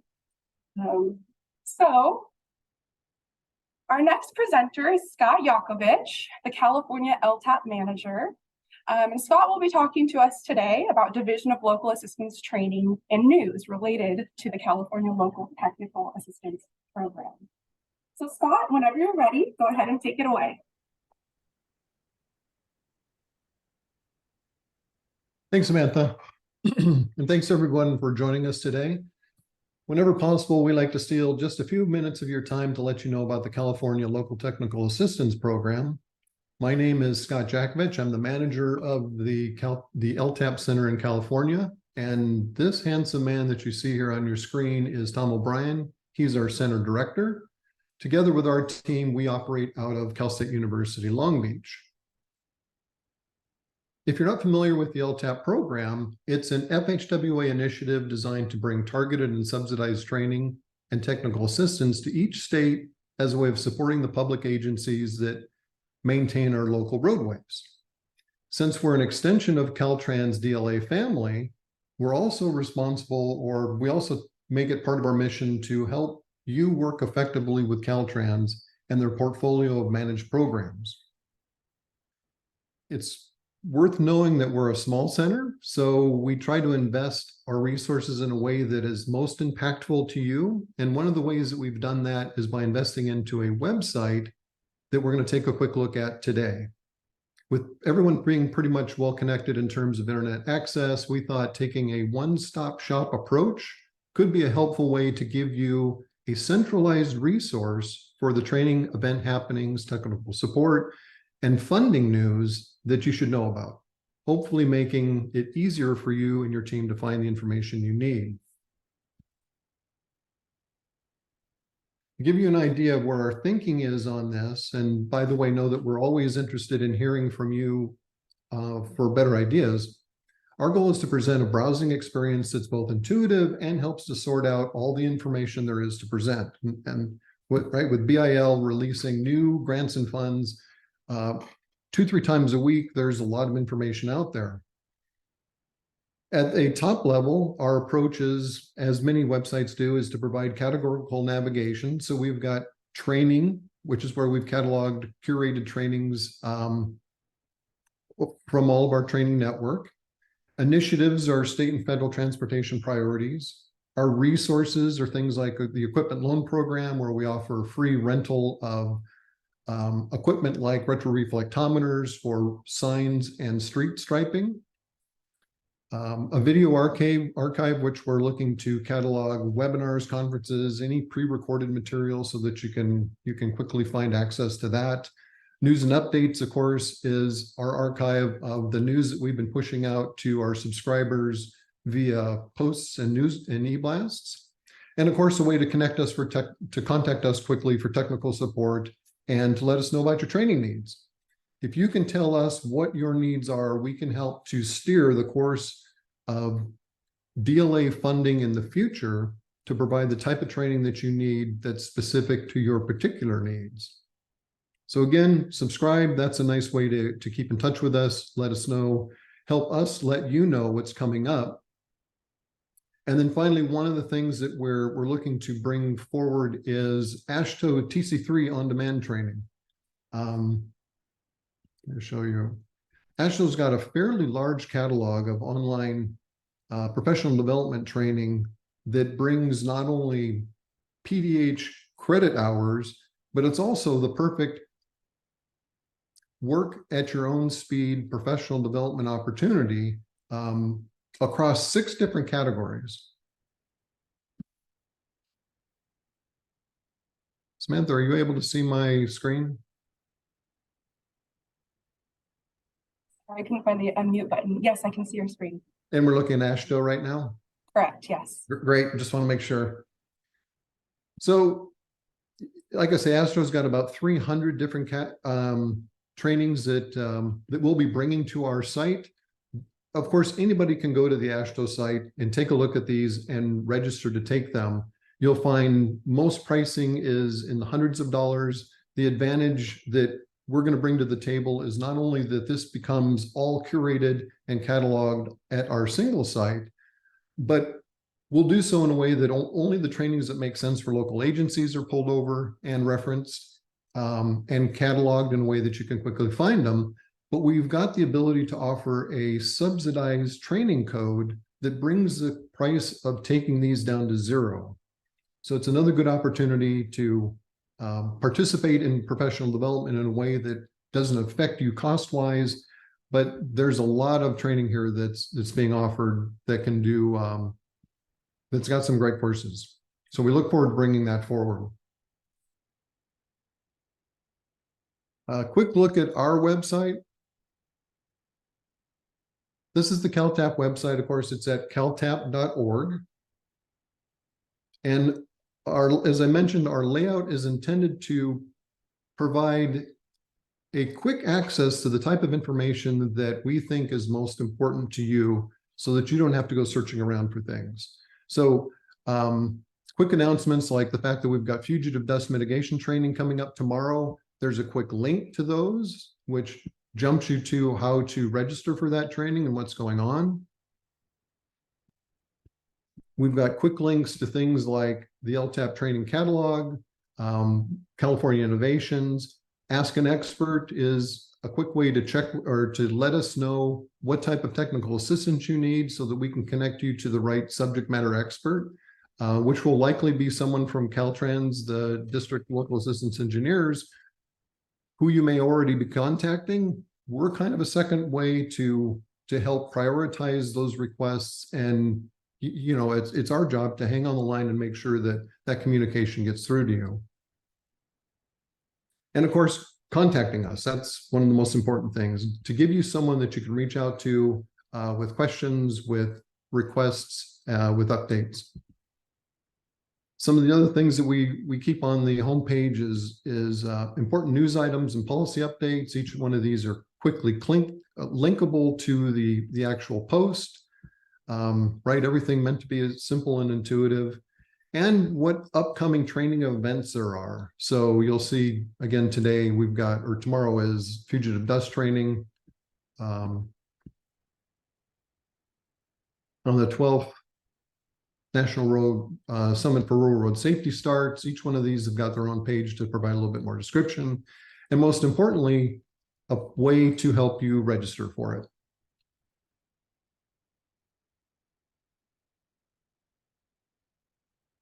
Right now, our most important, I think, and impactful feature is our training catalog. And what we've done here is we've collected all of the training courses from our in-state training partners and organized them by category. You'll always see live what's coming next, right? Local Assistance Day is today. You click on that, there's a way to find out what's going on and register at the host site.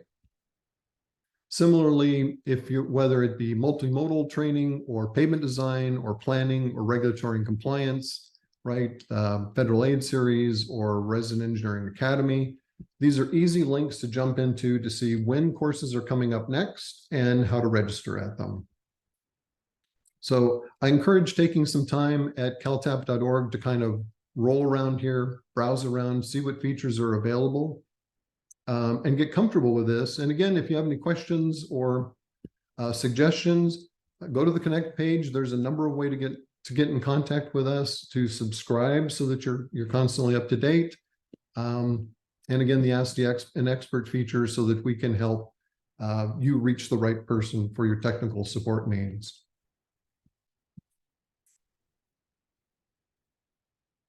I guess the other nice feature is that all of these trainings, not all of which are scheduled, those that are scheduled are laid out on a calendar metaphor. So in September, you can quickly see by date which trainings happen when, California Traffic Engineering License Exam Review started on the 5th. We've got Local Assistance Day on the 13th, and again, a click jumps you to that page. So that's all fairly consistent. Any dates now or in the future that you want to take a look at? I can't get this out of the way. You can quickly see what's coming up as far as we know that they're scheduled to plan your training, your training schedule.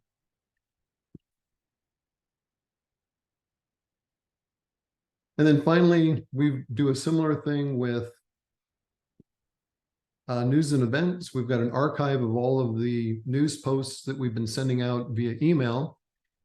That's a linear regression of dated news items that lets you know what's been going on. So obviously we promoted Local Assistance Day. That's connected up here. And if, for instance, if you were interested in finding out more about our next presenter, who was, developed the award-winning innovation from Walnut Creek, we've got a post for that in our history, so you can read more about what's happening with them. All of the events that are happening that we are able to schedule also show up on an event calendar. So again, this is another way to keep your calendar full of what's scheduled and what's going on. These are different from trainings. Typically, it's webinars and conferences. Grant workshop coming up, things like that.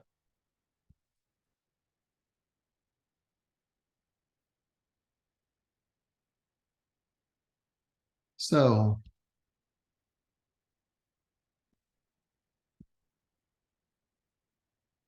that's kind of what we have. I encourage you to take a look. Reach out to me if you have any questions or if you have any suggestions for what you'd like to see on the website. You can certainly drop those in the chat box as well. Thank you. Thank you, Scott. And just to clarify, Scott's, would like, if there's any suggestions on improvements, drop them in the chat box.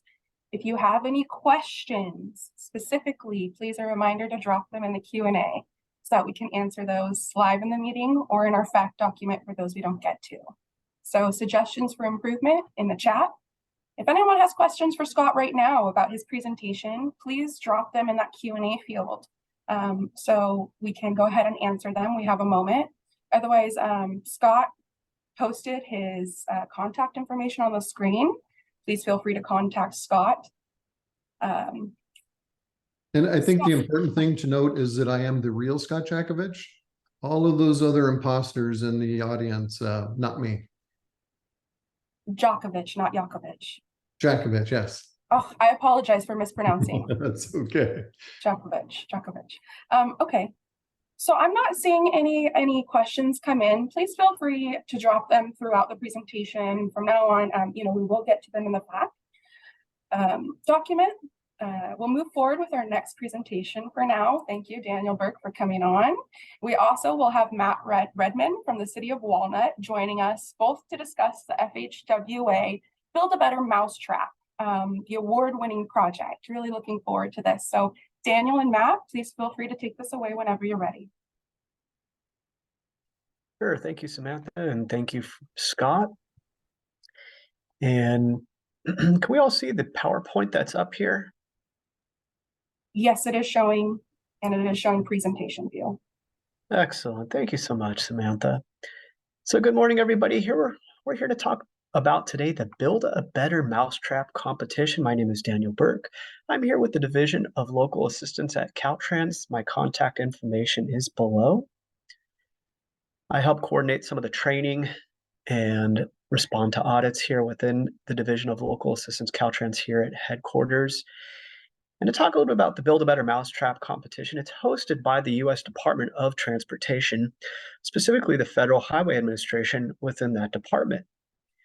And within the Federal Highway Administration, there's the Center for Local Aid Support who hosts the competition, the Build a Better Mousetrap competition. And not only that, but the Local Technical Assistance Program from which we just heard from the real Scott Jakovich.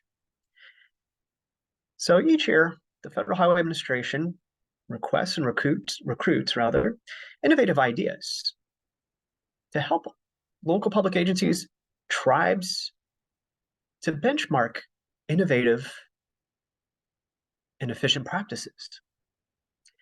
If we click on the link here below, I'm not going to click on it, but there is a link here below that talks about the Build a Better Mousetrap programs. You can click on there, during your own free time. But they do have 4 different types of awards that they're looking for, and 4 different categories that we submit applicants for. And the application process will typically start sometime between March and May. So we'll have it updated to the California Division of Research and System Innovation website. It's through the Bright Idea, and we'll have that posted up here and sent out to everybody, hopefully in March, like I said, in March through May. And so there's 4 typical categories that will help guide the applicants who nominate their projects within your local public agency or tribe into. And the first is an innovative project. So the Federal Highway Administration wants to see a life cycle improvement. So we're talking about improvements, efficiencies, innovations gained throughout the preliminary engineering, right-of-way, and construction phases. The next item, or the next category, is bold steps. So they want to see a high-risk solution and a high-risk reward. One of our candidates for last year that we submitted to the Federal Highway Administration Center for Local Aid Support was a rapid transit improvement for the city of Auburn, which I felt was very innovative, due to the fact that their urbanized areas and where residences are located all across the city. So they developed an app for a ride share that was funded through the city's operations, which I thought was innovative and useful, considering on how the city is, geographically arranged with residences all over and at the outskirts of the city. So I thought that was very innovative. The third category is a smart transformation. I know we love acronyms. I know the government loves acronyms. SMART stands for specific, measurable, attainable or feasible, reliable, and time-related goal. So FHWA, CLAS, they want to make sure that those innovations that are submitted under this category have efficient changes. One that we saw last year, and I believe they did present at a local assistance day, was from the County of Ventura, who provided a checklist for submitting a request for authorization from the local public agency perspective. So we don't often see that here in headquarters, but we saw all the steps that went through to deliver, and that led up to submitting the request for authorization to attain federal funding. So that was an excellent presentation. Again, we thought that was a really smart innovation and a smart transformation. The last category is a pioneer, which solves a maintenance problem.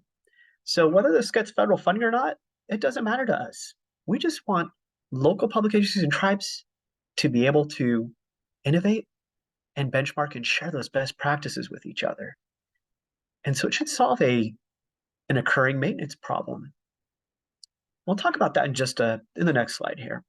And again, the contact from that who you just heard was the real Scott Jakovich. His email address is right there. And he's the manager of the California Local Technical Assistance Program. For more information, again, we hope to have and partner with our California division, Caltrans Division of Research, Innovation, and Systems Information here in the future. We should have that website up and running and receiving applications here probably sometime between March and May of 2024. In 2023, we had 3 applicants who submitted to participate in this program. We're hoping for some additional submissions this year. We had 2 from the Port of Long Beach. The first is Connecting Kids to a Promising Future. This was a workforce development submission, which was a part of Everyday Counts for those who are aware of that program ran by the Federal Highway Administration. So it's very good. As we're all aware here in California, also nationally, we have a shortage or a shortfall of underemployment here. So they're helping to connect kids to a promising future with internships and study classes and after-school programs to assist them with that workforce development. They also had another submittal for No Bridge Too Far, which is a bike and ped path on the Gerald Desmond Bridge. And we also had safe sightings of signs and signals submitted by the city of Walnut Creek. Well, we're very proud to announce that the 2023 national winner for the Pioneer Award was none other than the city of Walnut Creek and Matt Redmond. And we have Matt here to share and hopefully to have you benchmark and ask some great questions on how you can provide a similar innovation to the safe sightings of signs and signals. If there are no other questions, we can have Matt Redmond present his safe sightings of signs and signals. Thank you. Thank you, Daniel. I'm not seeing any questions in the Q&A chat. Please, audience members, feel free to type your questions into that Q&A chat so that Daniel can answer them and respond. And we will get back to the Q&A session at the end of Matt's presentation. So Matt, since I'm not seeing anything, go ahead and feel free to roll ahead. Great, and thank you, Daniel. It was a very nice introduction. And so my name is Matt Redmond. I'm an associate traffic engineer here at the city of Walnut Creek. Going on 4 years at the later this month, so excited to be with Walnut Creek. And yeah, just want to highlight that the Build a Better Mousetrap program is awesome. It's always interesting to see what different agencies are doing and to see their innovations, and they share them with others. So it's really awesome. So my innovation that I submitted here is the safe sightings of signs and signals. And I'll walk through it here. It's about a 15-20 minute presentation. So excited to have you join. So I'll touch on Vision Zero, especially at intersections. And then I'll go into checking for obstructed traffic signals. So if you're a traffic professional looking to make sure that your traffic signals are maintained safely, this presentation is definitely for you. And then I'll walk through this program, Safe Sightings of Signs and Signals, or I abbreviate it with SSOSS. And then I'll go through the setup and some example images so we can kind of see how it all works. So Vision Zero, I'm sure many of you are aware, it's a roadway safety approach striving to eliminate all traffic fatalities and serious injuries by prioritizing safety measures, systemic changes, and community collaboration. So really, system designers and policymakers are expected to lessen the severity of collisions by making roadway improvements, policies, and related systems. So there's many aspects to Vision Zero, and the one I'm touching on today is just a small sliver of that road safety management, kind of that traffic maintenance aspect. So really, if you look at your roadway network, intersections actually have a big role to play in Vision Zero. Based on these statistics, over half of serious and fatal collisions happen at or near signalized intersections, and 25% of those are fatal. And so, you know, there's probably not enough we can do for our intersections to really make them improve their safety and make them traversable for all. So one way to improve the safety of traffic signals is performing a sight distance check, just making sure that the traffic signal is visible, red, yellow, green, from a specified distance. So this is a formal process. Many of you may be aware of it. It may be in your Muni code as a requirement, but the MUTCD states out 2 primary signal faces are required as a minimum for each approach. And so those need to be visible from a setback distance that's based on the speed limit. And so I drew a graphic here that kind of shows these images or these distances based on your speed limit. So the farther back you go, I mean, you could be back 400, 500 feet from the intersection, making sure that your signals are visible. And so, you know, checking this manually is quite a process. So you would drive to the intersection, park, get out of your car, take one of these measuring wheels, and hopefully walk along a sidewalk that's adjacent to the approach. Maybe walk back, you know, 300, 400 feet, and then maybe lean into the roadway, or with a safety vest, when the cars are clear, jump into the roadway and see if the signal's visible, maybe snap a picture, jump back, make sure you're safe, and then walk back that distance, and then do that for the other 3 approaches. So you can imagine, you know, this is a time-consuming task. Also, when you have leaf foliage or trees that are blocking your signal, that's probably during the summer, and so it may be hot. So it takes extra consideration there with water and rest breaks. And so we in the city of Walnut Creek, we perform these checks. We had a task of our team to go out and check various signals. We have 100, so we divvied it up. And it was quite laborious for all of us to perform these, just because each intersection, you got 4 approaches. And so it's a lot of driving, a lot of getting out and measuring. And so my boss, Smart Boardman, she's actually on the call, and she mentions like there's got to be a way to automate this process and have it automatically check somehow. And so that got me thinking, and I think we kind of talked in a team about installing a device maybe like similar to a fire hydrant. They have those blue reflectors in the middle of the street to help locate those. So something like that, maybe each approach could have some sort of white marker on the median curb or something like that. However, that's just more equipment to install and maintain. And so going away from that approach, I realized using GPS, you can calculate these distances based on where you are. And if you know where the intersection is, you can calculate these distances. And so initially I was thinking maybe a computer with a camera that could, be installed in a car, and then you just drive and it will take your pictures.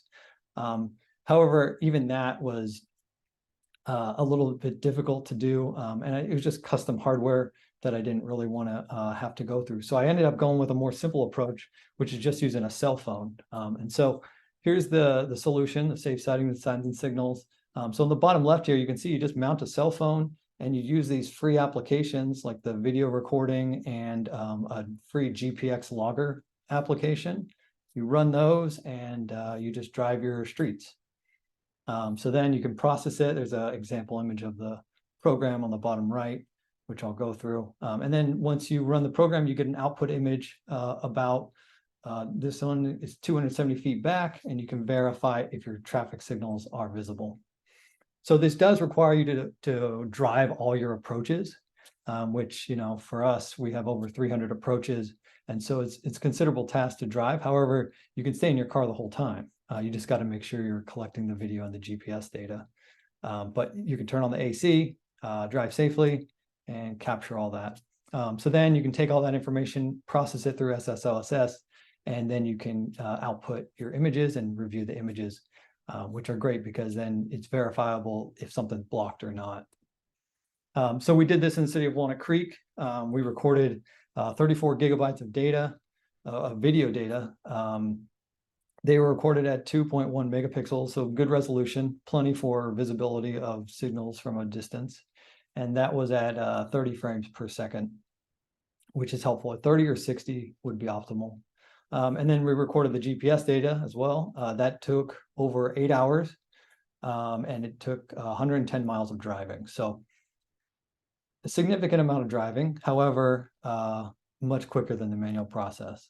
Overall, we captured 324 approach images. And if you average out that time of driving versus number of approaches, it took about 90 seconds per approach, which I'm estimating is about 2 or 3x improvement over the manual process as a minimum. I mean, depending on exactly, how your city's laid out and that sort of thing. But just doing the quick math, it seems that it's a significant improvement, not to mention the safety aspect. So here using SSOSS, you do have input number 2, which is a GPX file that's just directly recorded from the phone. The video file number 3, which may be large, so transferring that from the phone to the computer may take a while. But this is just a desktop application you would run. 4 and 5, I'm not going to touch on here. However, I did make a video on YouTube that you can watch that basically starts you from nothing. And it gets you, building up all your intersections, collecting the data, processing, and then reviewing your images. So from nothing all the way to the end images, and it walks you through that in about 30 minutes. And that walks you through inputs 4 and 5 here. It basically synchronizes the video so that the video knows what time it is.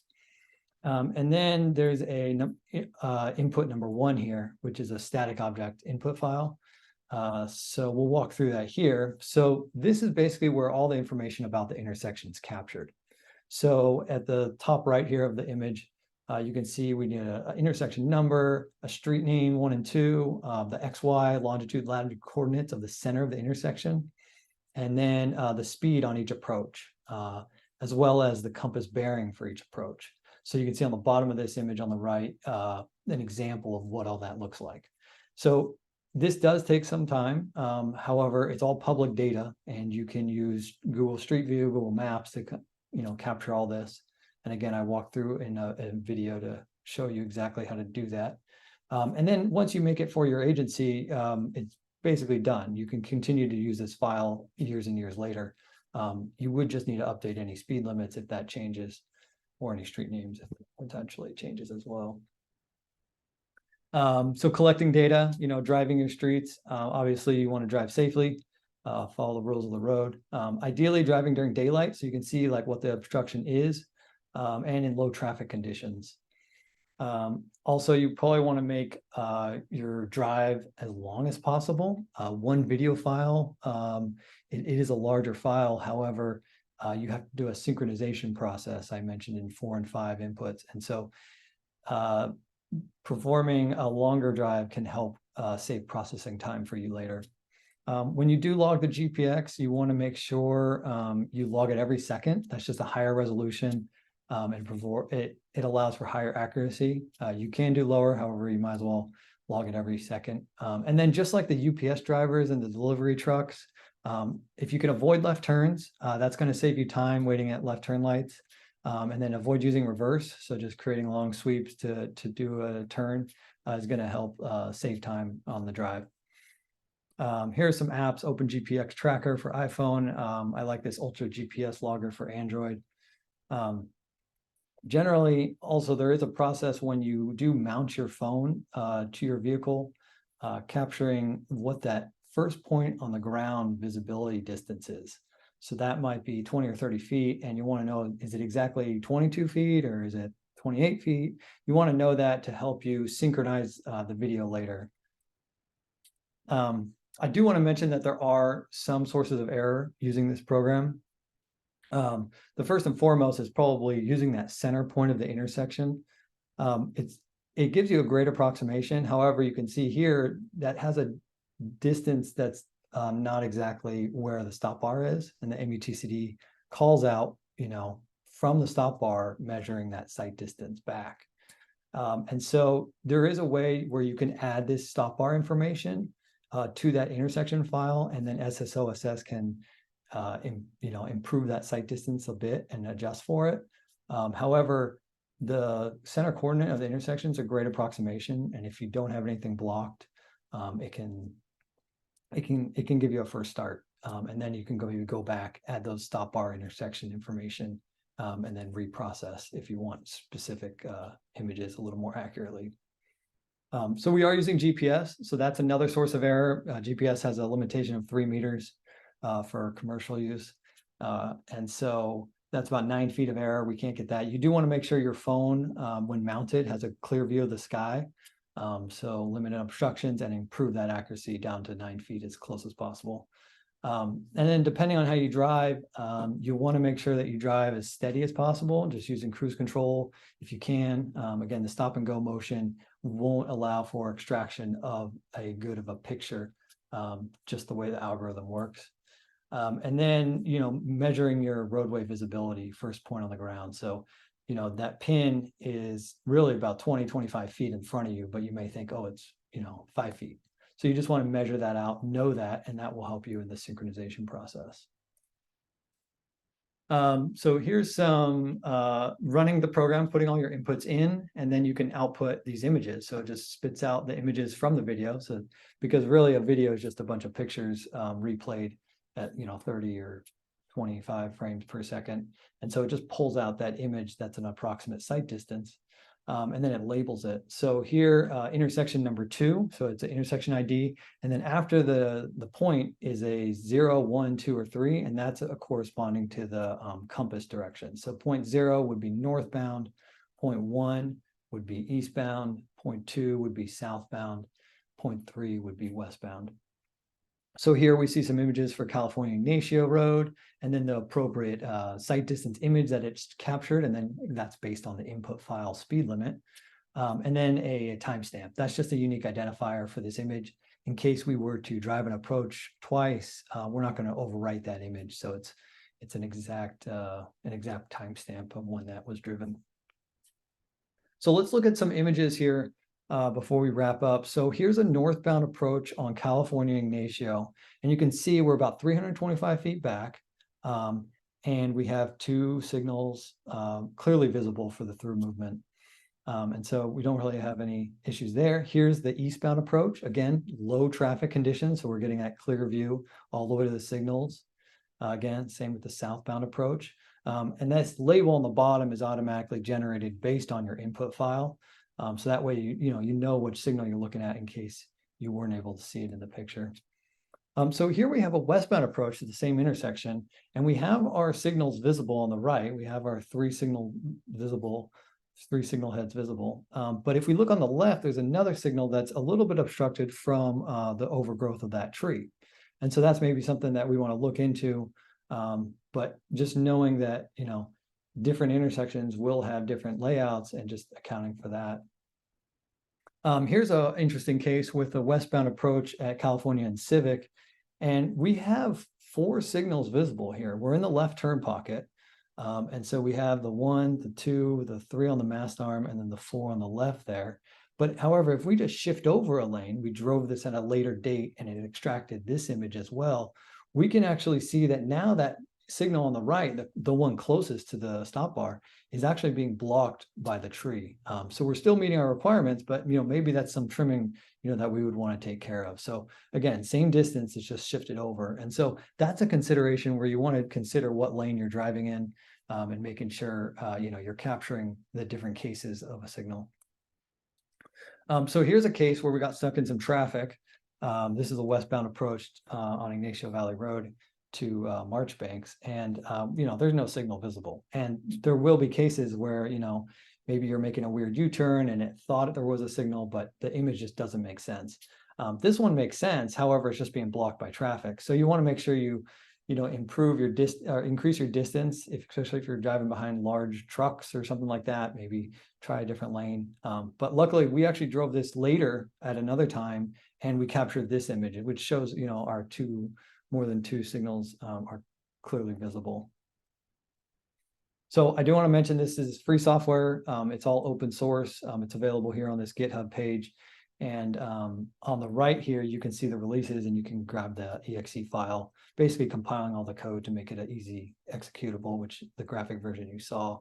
And then on the bottom here, I have a summary video for 2 minutes, just showing basically the submission video for the Build a Better Mousetrap, and then the how-to video. So that's like a 30-minute video, really walking through all these steps. This is my final slide, and I just want to mention, encourage you to consider integrating SSOSS into any of your processes.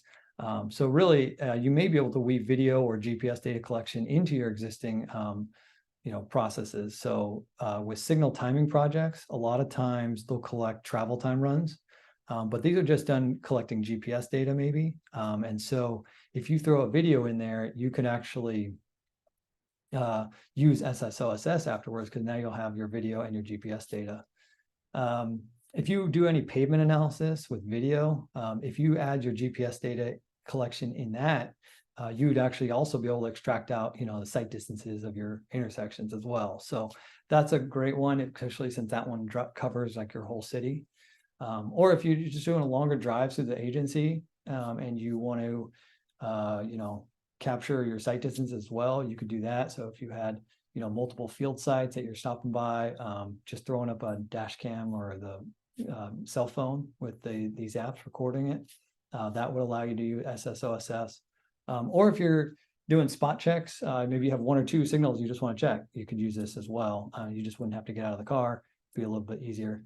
Or you could, be like us, maybe like a yearly program where you just drive all your intersection approaches, capture all your images as you needed. So that's all I have. My contacts information here if you missed any questions on the webinar, but otherwise I'll pass it back. Thank you so much, Matt. What an incredible project. And thank you, Daniel, for introducing that. Audience, if you have any questions, please drop them in the Q&A field. Matt, from Giselle Finley, what is the cost of the software? Yeah, great question. So the cost is It's totally free. It's open source software. So yeah, that was kind of my goal with the Build a Better Mousetrap, is not only improving our agency, but improving your agency or any agency, and for just safer roadways. I mean, if I can do something like this project to help improve safety of our intersections or roadways, yeah, then I'll go to sleep better at night, kind of thing. So yeah, it's free software. It's available on that GitHub page, which I think is dropped in the chat here. So Yeah, Sherry is dropping all, excuse me, our DLA communication coordinator is dropping all important links in the chat, so you can find that there. Scott, I see you have your hand raised. Do you have a question or something to add?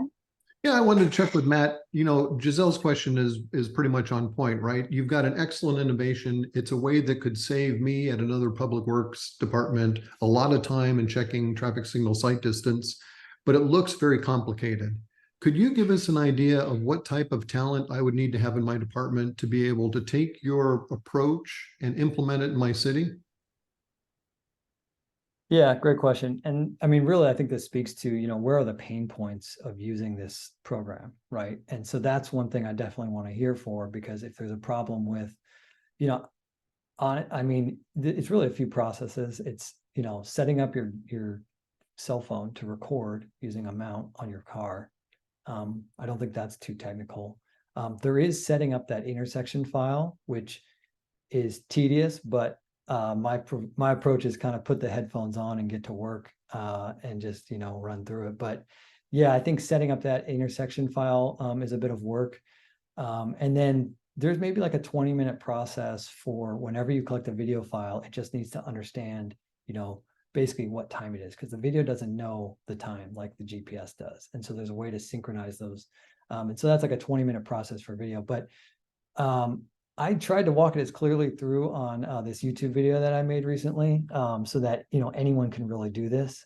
But my hope is that an intern could be tasked with this project, an intern in freshman year of college could be tasked with this project, and they could be able to figure it out. Does that speak to kind of the level? Yeah, that's awesome. Thanks. So it sounds like I don't have to have a GIS tech or a coder or anything like that necessarily. No, I tried to remove all that. So you can just, you know, click browse, find your file, load it in, press start. I do want to be honest that the program is meant for being correct. So it tries to be accurate before it tries to be a fast, efficient code. Okay. So it's not like this program works in a second, depending on your video file. I mean, these are large video files. And so really, you know, it's going through all those, images in the video. And so it does take a while to kind of process that. But, you know, let it run overnight for like these 2-hour videos that I made for our city, and you get the images in the morning, kind of thing. Awesome, thank you. Oh, sorry, was that Scott still talking? I was going to drop this video. It looks like I'll put this video link that's being asked for there to kind of walk through how to use the program. Samantha, I would like to ask one more thing. So Matt, we've had 250 folks in the audience on this presentation, a lot of different agencies out there. Build a Better Mousetrap is our approach at bringing innovation out of the agency into the national space so that ideas like yours can be shared across the nation, really, which is yours was when they announced your win at the national conference. A couple of people came to our table to say, hey, how can I learn about this? There's not, right, other than love and adulation, there's probably not a lot of rationale to me sitting down and spending time filling out a little form or providing a submission for the new approach that I came up with my team for scooping snow, or maybe laying pavement, or other work site innovations that seem kind of trivial to me. And it looks like a lot of time. You've certainly invested a lot of time in documenting and bringing this innovation outside of Walnut Creek to share with the rest of us. Can you kind of share your rationale for taking that time and putting in this effort? Yeah, that's definitely, I mean, I guess I like traffic. I like intersections. So when I'm not working on it, I usually think about it anyways. And so then to make this project I knew could have impacts on safety, right? And so, I think we have a crisis with 40,000 deaths on the roadway every year. And that's, been stable. Or, I mean, COVID changed it a little bit, but generally it's consistent, and it's like, that's a lot. And so just trying to encourage, any type of innovation to make a dent in that. But then, yeah, I mean, I've been obsessed with the Build a Better Mousetrap program for a couple of years when I found out about it. And it's just super neat seeing all the innovations from everywhere. And so to be, to submit was an honor, and then to see the award was great too.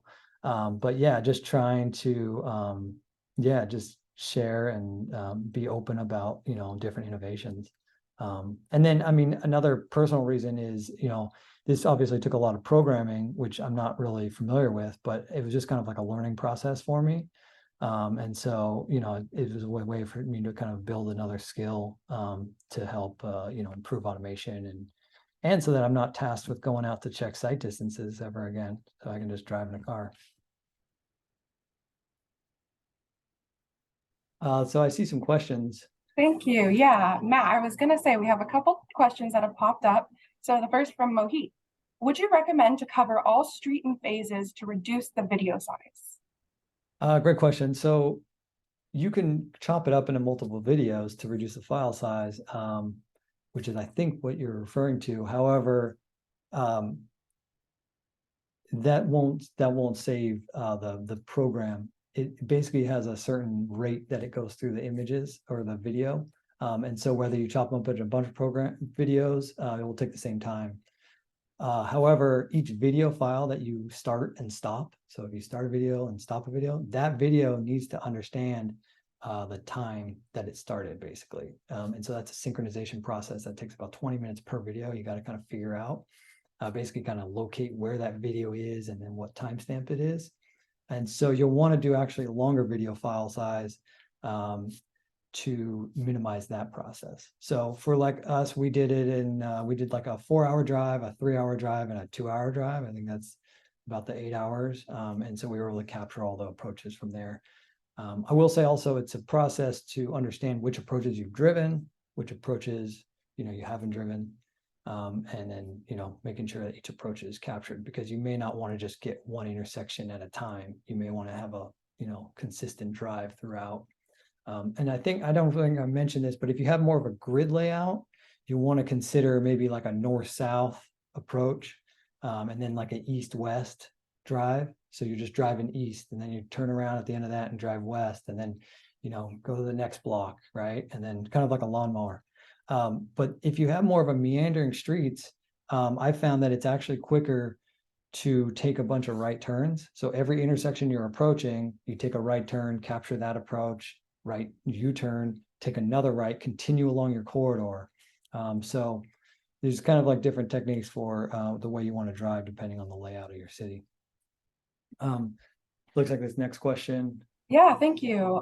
So the next question from Scott Jakovich. Is the information shared with law enforcement? That's a great question. I mean, for us, it's just a traffic engineering tool. So we're not sharing it with law enforcement. However, we do plan to share it with our tree maintenance crews to help us, trim back any obstructions that we have. But otherwise, no plans for law enforcement. Thanks. Thank you, Matt. Matt, Daniel, it does look like this is all of the questions. Excellent presentation. Is a comment from Giselle. Do you have anything else before we close this one out? No, thank you for LTAP for having me today. Obviously very honored to be presenting and sharing exactly, what this innovation is, and really encourage agencies to check it out, task it with an intern, and hopefully you can have safer signals soon. Thanks. Thank you so much. All right, everyone. So that was the last item on our agenda for today. I just want to quickly remind you, I'm the new DLA Chief of Staff. My name is Samantha Soto. This was a really good experience being here with you all today. Thank you for allowing me to facilitate. And like Dee said in the beginning, please feel free to reach out, introduce yourself. I can't wait to meet all of you and get to know about your agencies and get to know about you and the work you do. There's more than 200 people in this call today, so I need help getting to know you. So please, yeah, I look forward to it, but feel free to reach out. I'm really excited about this role. With that, I will pass it off to Rich Murphy, our RTPA chair. Rich, would you mind closing us out for the day? Absolutely, Samantha. Just thank you to everybody for joining us today. We've covered a lot of ground in the training webinar. Everyone's engagement and questions have been very invaluable. To the subject experts, the panelists, Samantha, our behind the scenes executive producer, Sherry Graham. Thanks so much for putting this session on. I know we're all, it's an invaluable experience to have access to this type of information, so thanks again. And Scott, the Cal TAP site, or the California LTPA site, is a fantastic resource, and I'm certain that we'll be checking in with our RTPA membership and seeing how we can offer any additional input that can help improve it. But I think it's a fantastic resource. And then just to everyone, just remember, knowledge is the fuel that drives progress. So let's just keep learning, adapting, and innovating in all of our transportation endeavors. And I guess we'll see you all in November for another training session. Is that right, Samantha? Yeah, so our next webinar is November 2nd. Fantastic. Fantastic. So thanks again, everybody. Thank you, Rich. You bet.